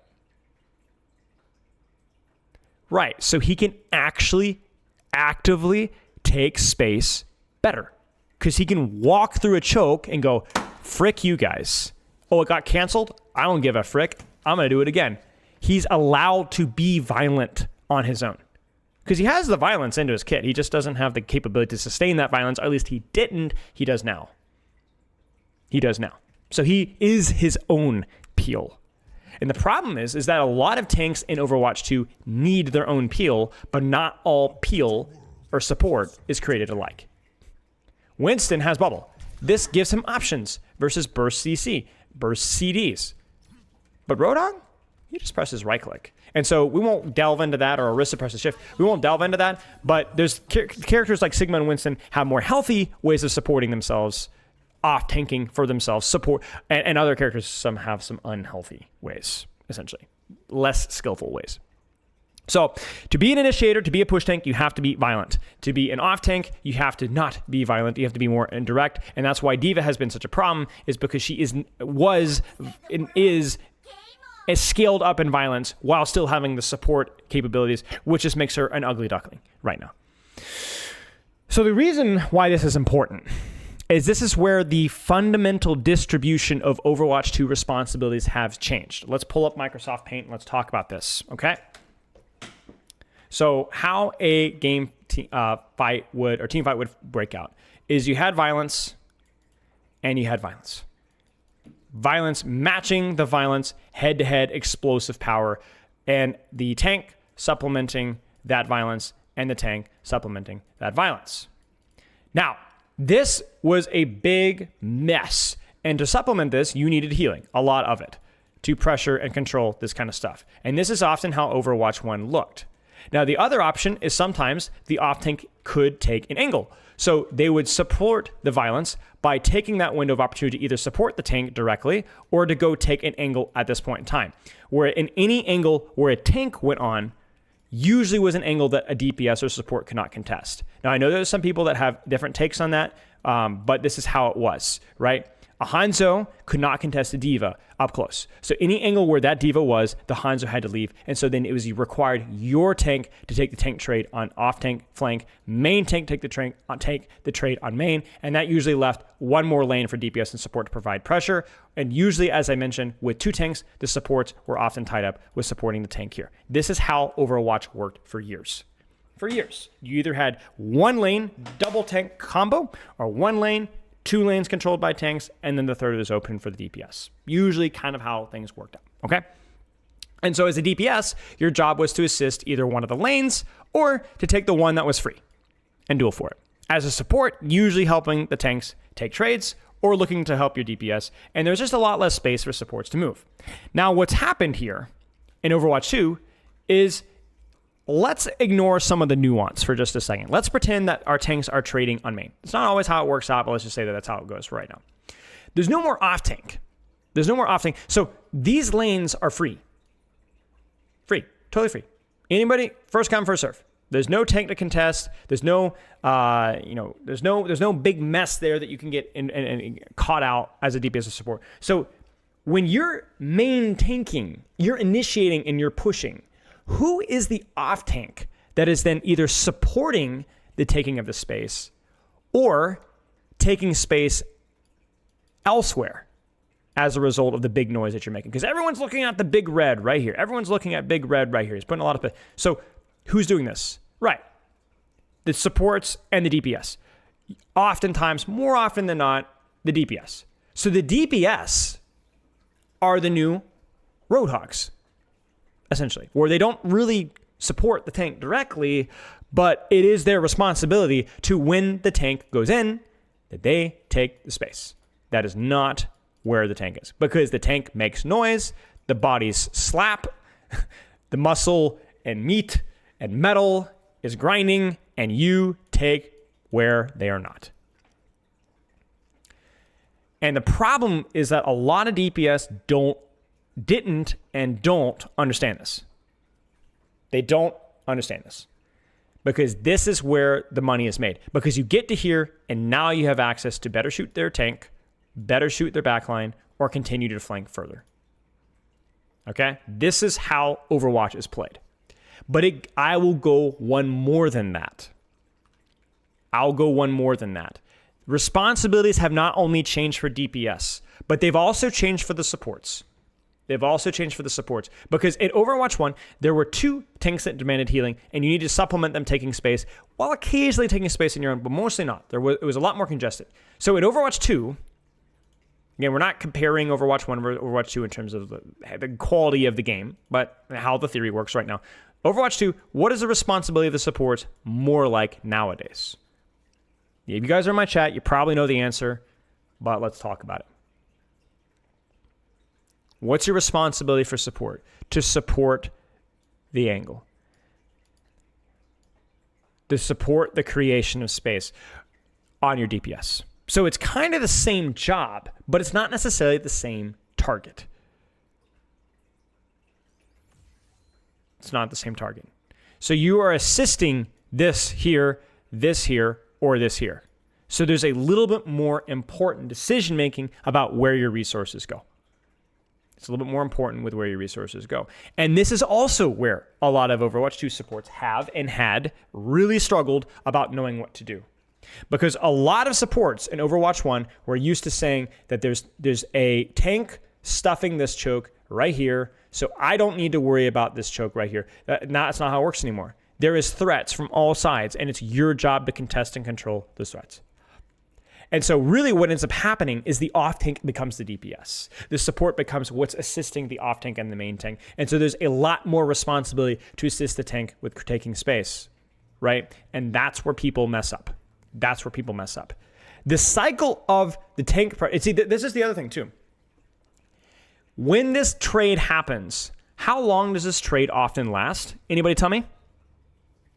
How long does this trade usually last? Think Reinhardt versus Rein, Ram versus Ram, Junker Queen versus Diva, Winston versus so-and-so, Ball versus that. Well, how long does that usually last?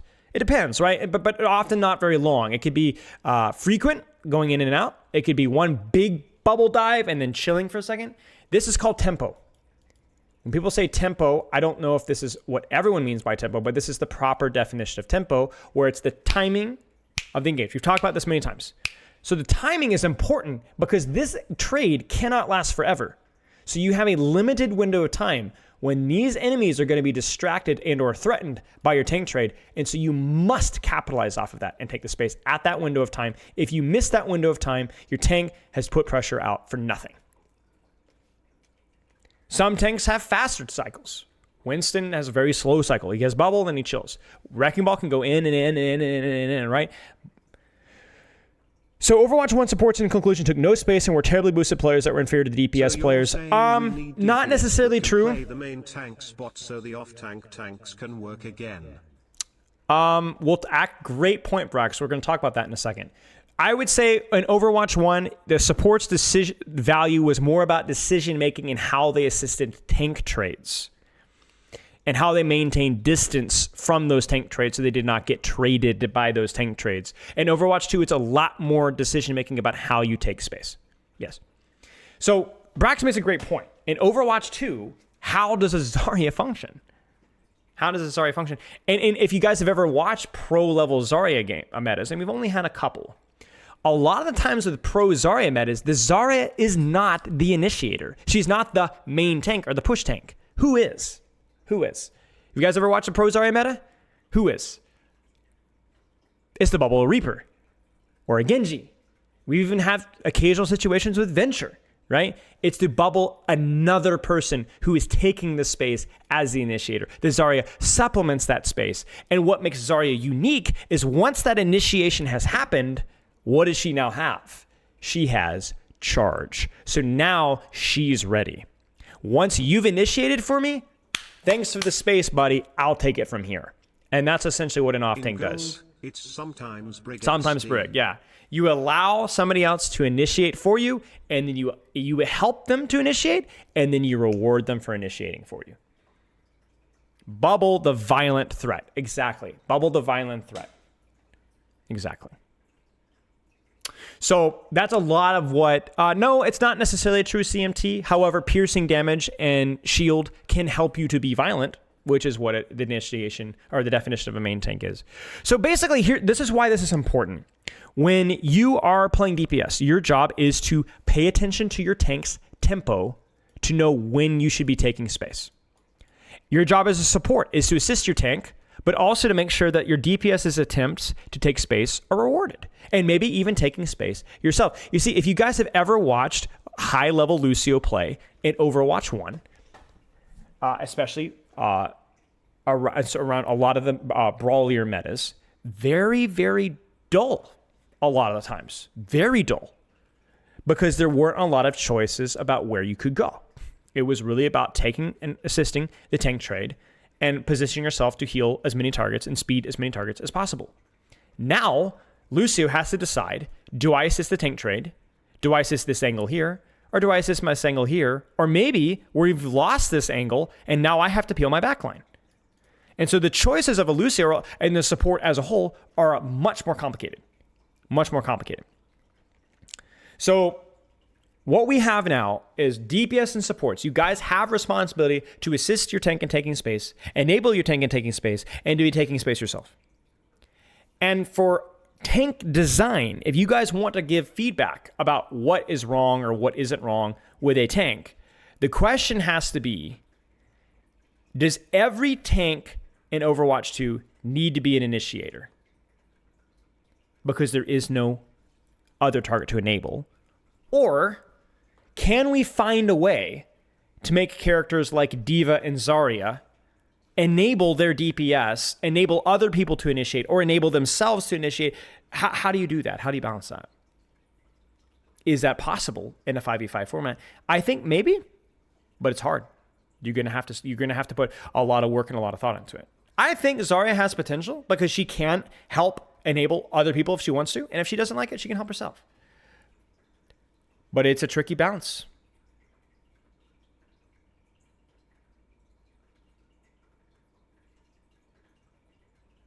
It's the Mercy problem. Yes, in a way it is. Where Mercy has no way to directly enable herself, she can only enable her teammates, which not only reduces the decision-making of the character, but it also leaves you with some fickle situations.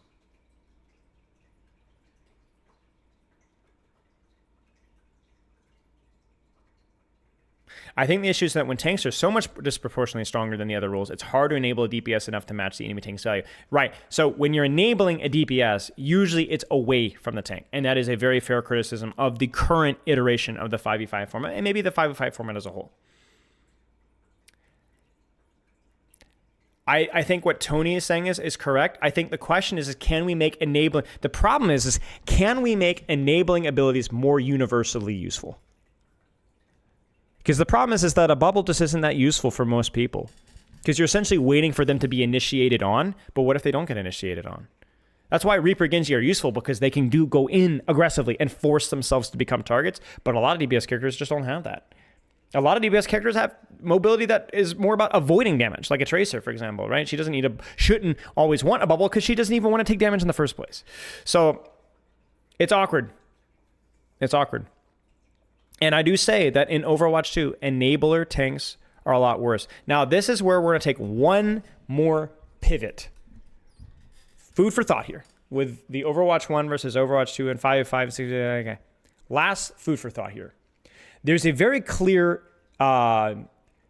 identity design intention behind the initiation of Overwatch 1. I was talking about this with Poopkip earlier.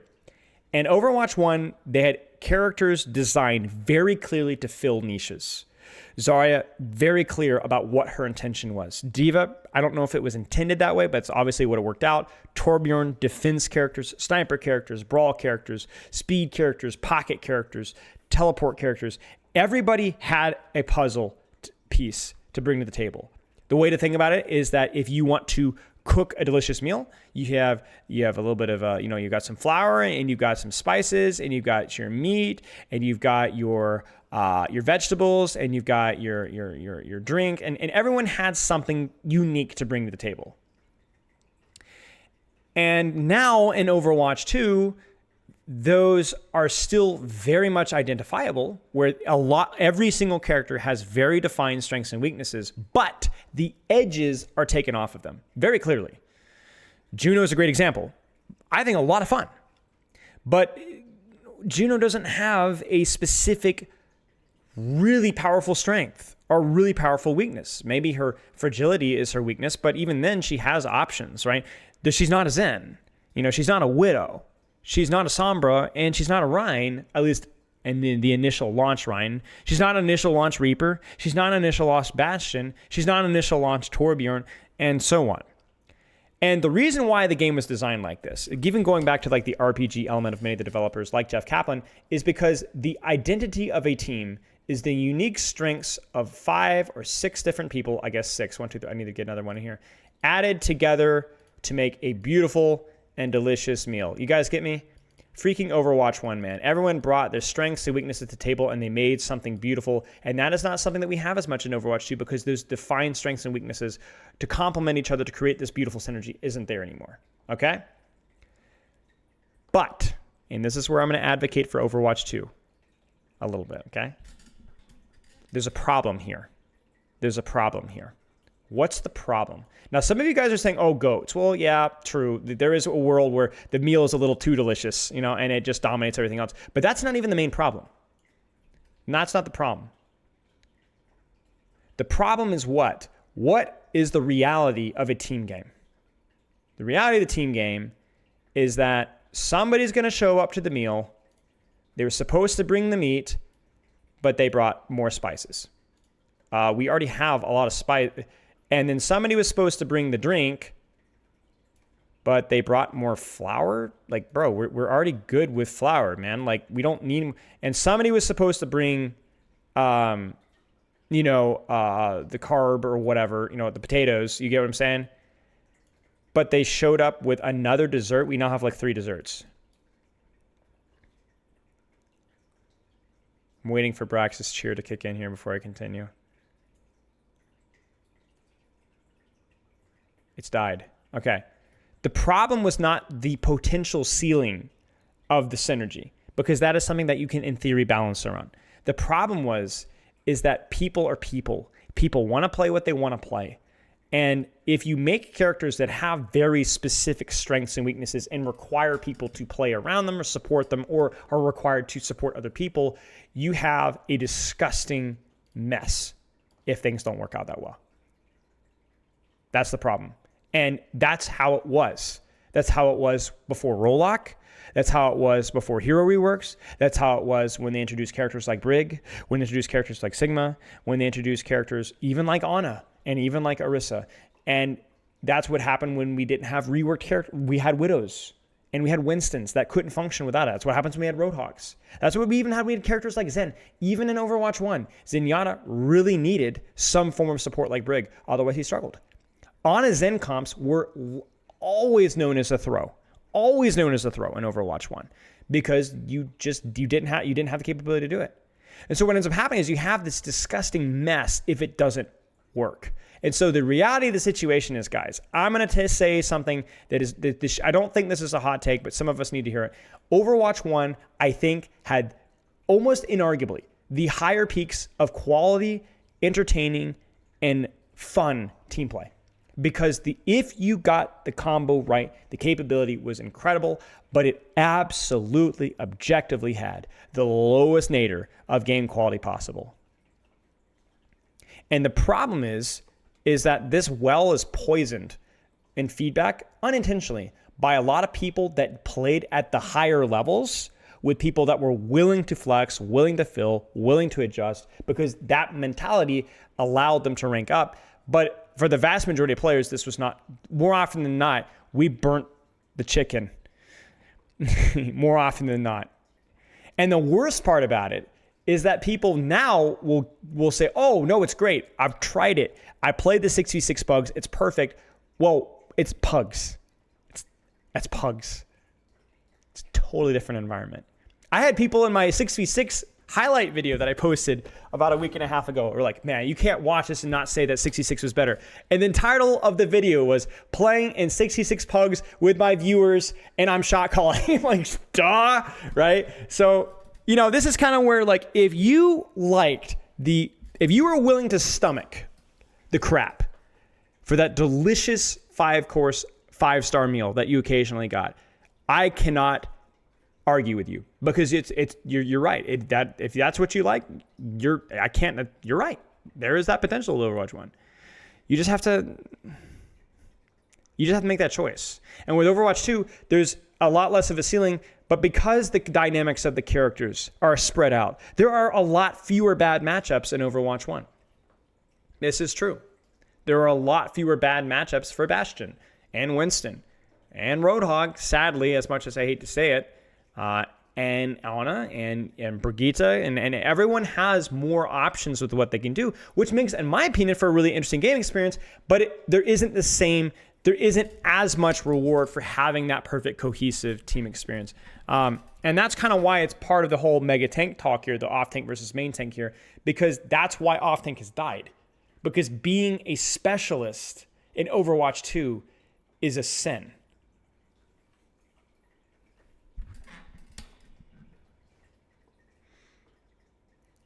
I remember one tricks in Overwatch 1 were the worst. I remember playing with old Torbjorn, where a lot of his value revolved around getting the armor packs to teammates that were near you, and everybody needs to play around turret, and you need to shield me, and he didn't have overload, he didn't have the speed. It was rough. It was really, really, really rough, and it made a lot of people upset. And there's a lot of experiences like that. The one trick Symmetra, everybody had to play around the choke. Oh, frick, we got Symmetra on Numbani. She literally standing there and dying off of cooldown because she can't poke, she can't move, she can't do anything. So, I think this is kind of like where you have to choose your poison here. And I'm going to go, I think I elaborate this a lot more in the 66 video, which is currently being edited right now and will be out soon. It's kind of like where do you choose? Where do you choose? Where do you choose? This isn't just about 5v5. This is about the general direction of where Overwatch 2 is going, where there are a lot more dynamic and interesting characters in terms of the choices that they have, but the combos are less there. I think the best analogy that I can give is that I've talked about this before. You guys remember, how many of you guys have played Age of Empires, right? Age of Empires is really famous for having a very, very, very important counter hero pick meta, where monks counter cavalry and elephants unless it's scouts, who are then countered by pikes, who are countered by archers or infantry, who are countered by heavy cavalry or hand cannoneers, who are countered by, can be either countered by siege or can be countered by heavy cavalry, siege being countered by, again, light cavalry. And so basically what ends up happening is you have this like big rock, paper, scissors, which really makes for a very interesting meal. The problem is that you have access to a lot of these choices as an individual player, but nobody would want to be the pikeman. Like let's say that you're playing Age of Empires. I am going to be the pikeman. And then I get counterpicked, and then my job is just to force a counterpick, essentially. Nearly 300 hours now. Overwatch's characters having 2 to 3 abilities, maybe, including some alt-fires, and an ultimate might actually... Maybe. So the problem with Overwatch 2 is if you are an ingredient of a bigger picture, that can be a very satisfying thing if it plays out, but then you're extremely limited with what you can do if your team doesn't cook with you. If your team doesn't cook with you, you're screwed. You're screwed.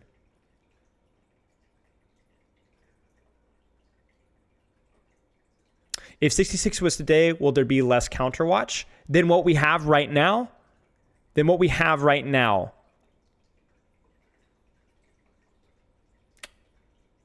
Yes.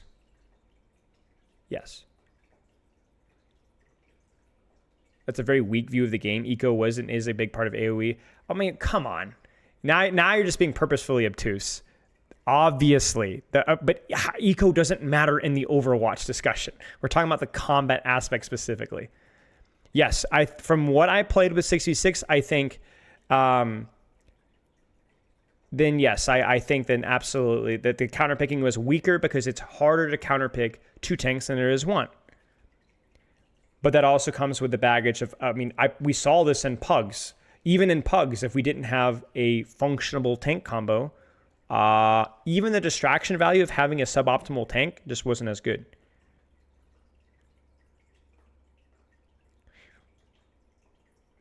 Yes, I agree, Zafungus. I agree, Zafungus. I agree, 100%. Heck, I think you could have your cake and eat it too. You can have the more dynamic characters, but if they encourage more people to work together and synergize, and I know that's something that gets brought up a lot, but I agree with you. I agree with you. The social dynamics is tricky.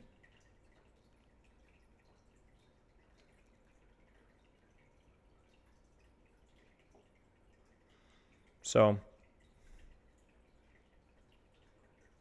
we had a lot of fun last night. I was playing with some on Patreons. We were chilling in some custom games last night, and we had a lot of fun doing 5v5 pugs, but we just picked 5 random heroes and just had to find a way to like strategize. And we were all in the same voice channel, so we didn't even leave. And we were just like yelling at each other and like kill him, like no, like we're all like hearing each other's comms. And it was total chaos. It was total nonsense, but it was a lot of fun. And it's a good reminder that like usually the most fun aspects of games are the social aspects, right? And I think that's where it can be hard to quite attain that just a little bit.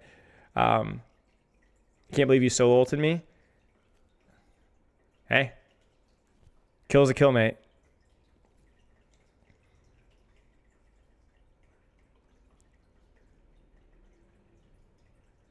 Play to kill time, and then we have some friction because someone else wants to win as hard as possible. That's my main issue. Yeah, I think the problem is that a lot of people have just like different. And I don't think there is ever a solution for this with Overwatch 1. There's no game will ever have a solution for the fact that some people just want to play and have fun and chill, and some people want to try hard, right? And that's just how it goes. I don't know if there is a solution there.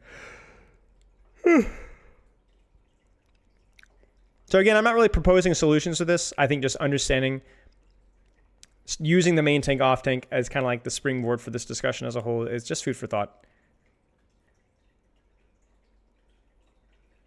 Random pool of heroes I have to choose from? Maybe.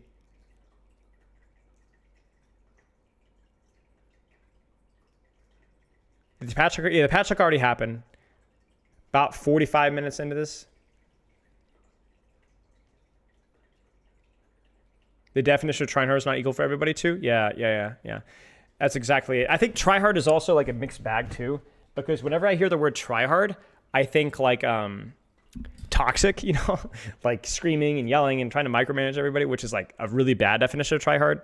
Everybody knows that guy at the board. I mean, how many of you guys have had that one friend that you have the board game night or you pick up basketball and he's just a turd? And it's like, it's not even like, and the funny thing about it is that they're usually not even very good.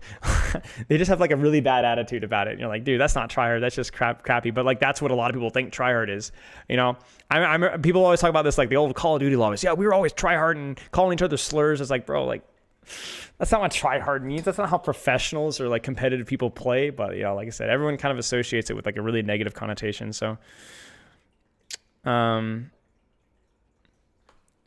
people were proud of that. Yeah, dude. I mean, people are always talking about that. You just need to toughen up. Back in the day, people talk about that all the time. Actively disincentivizing bad behavior isn't the same as just wishing people would be better. Oh, absolutely. I think the way to look at it is like we can say that there's a problem that we never will fully solve, but we can criticize the system. The system creates the community. I remember I came from Lord of the Rings Online, and later in that game's lifespan, for me anyways, there was a lot of like I'm trying to think of a way we can fix the specialists issue without adding more buttons, because OW doesn't have more buttons to add with how much... I don't think it's that hard to think of. I just think you have to go through on a case-by-case basis. What heroes can add dynamics with and so on. But anyway, Lord of the Rings Online, and a lot of the player base later in the game was like, the reason why PvP or whatever is bad is because the community is toxic. The community is bad. Everyone's like, it's all the community's fault. This game, the PvP is so bad because everyone just, I don't know if you guys are familiar with the Zerg term. Basically means just like solo player or a small group, open world PvP. Somebody calls them out, they map in, and they just run them over. 40 versus 4, just kill them. And they just chase points. They don't care about combat. They're just dopamine, brainless idiots, right? And people are like, the community's toxic. No. you almost without exception, now you can blame people on a case-by-case basis, but if the community is toxic, it's the game's fault. It's the game's fault always. Zero exceptions. It's the game's fault. Because the community is shaped by the system that they're in. Now, does that mean that the players are absolved from personal responsibility? Absolutely not. In fact, usually what ends up happening is that it becomes a selective bias where, not selective bias, but like the people that stay playing that game are usually bad players. It's not that Overwatch makes you toxic necessarily, but it allows or encourages toxic people to stay, right? So you need to have, when in Lord of the Rings Online, the bad design of the open world PvP with the accessibility of the maps. There was a period of time in 2010 or 11? No, 2012, I think, when Helm's Deep expansion dropped, dramatically reduced the competitive integrity of the game. Dramatically. One of the worst year in Lord of the Rings Online history. And what it did is it drove away a large portion of the community, especially the competitive players that played it because it was Lord of the Rings, but also because it was a good game, right? And so what ends up happening is you have the scumsuckers left who don't really care. They're not really interested in quality. They just want to chase points. And that's when the system creates that community, right? So, you create the community that you're in. So if Overwatch has a really, really toxic community compared to other games that may or may not, I don't know how you compare that. That's Overwatch's fault. That's Overwatch's fault. It's not the people's fault. The people that are saying those things are awful, but the fact that the community is so steeped in that is the game's fault. Now, it is not fixable because humanity is not something that will ever be perfect, but it is the system's fault.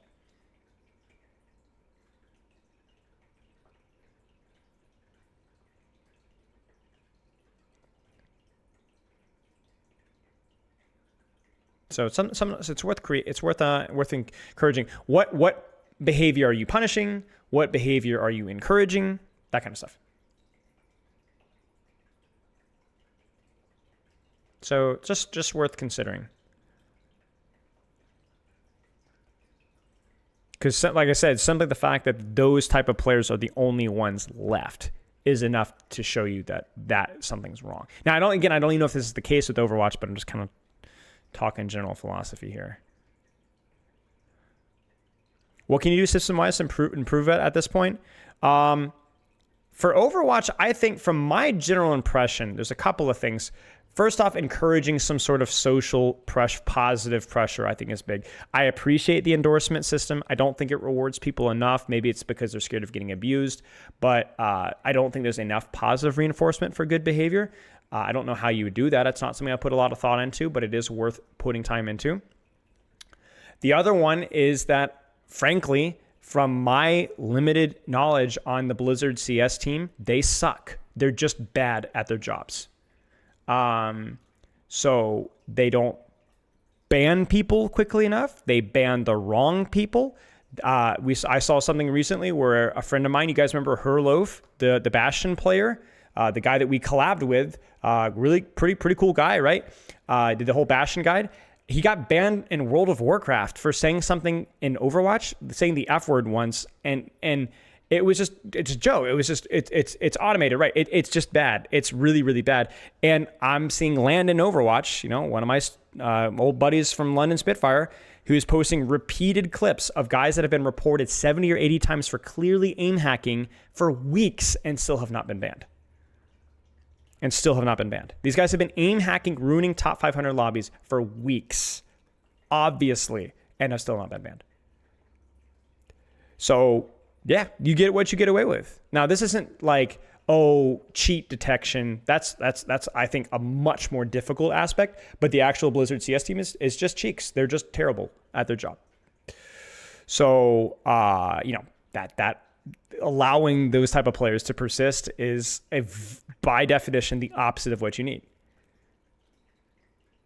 So, it happens. I mean, we've even had, I don't know what it's like nowadays, but it was very normal back in the day to have people spamming the N-word and for weeks and calling you all sorts of stuff and just nothing happened for like weeks and months and just documented and it just nothing happened.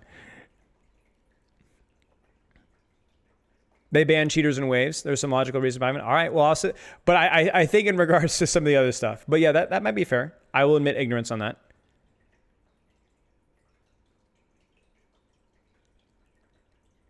So, you know, it is what it is.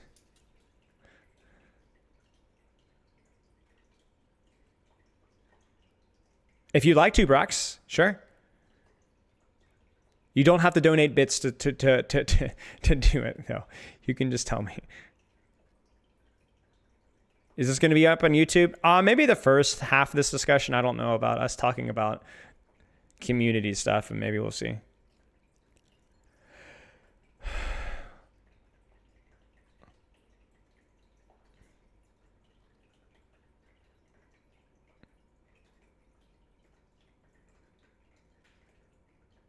Why were 2 CP maps removed from Overwatch? Because the design flaw of having an overwhelming defender's advantage that you can lose in 2 fights is a bit of a flaw. The mode was Choke Watch, which was really bad, but that's actually not so bad in 5v5. I've played 2 CP several times since then in Pugs, and the choke are still bad, but not as bad. The problem is that it's still the problem of like, oh, you could just win 2 fights and that's it. It snowballs so quickly. And or you could lose, and that also doesn't feel too good either. Even if it is mirrored, it basically means that basically it's the same reason why people don't like going on win streaks and loss streaks is the exact same reason why 2CP doesn't work so well. Yeah, patch notes were earlier in stream.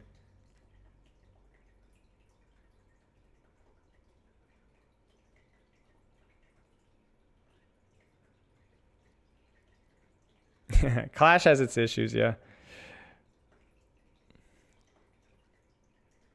Yeah, a lot of the maps were beautiful, but really bad. I think Paris is a great example of like, I mean, it's just insane. Like even they did some work to improve it, but Horizon was just unreal, really. Ban waves are a way to obfuscate when a cheat has been detected. By gathering a bunch of cheaters up in one big batch and banning them all at once, it's a lot harder for cheat manufacturers to test different methods of evading detection. Yeah, that makes sense. That makes sense. Understandable.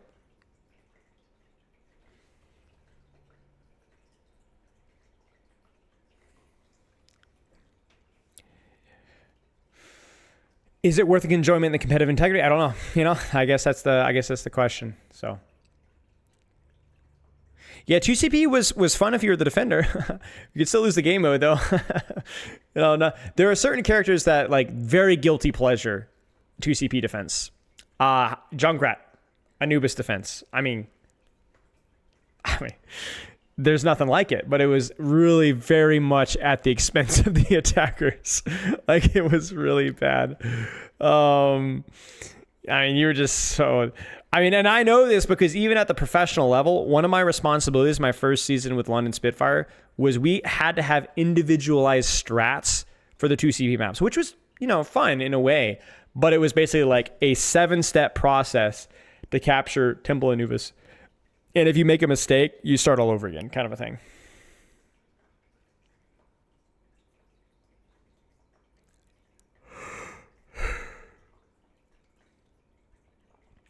Yeah, I think Volskaya was one of the least offensive of the 2CP maps. There was a bit more space.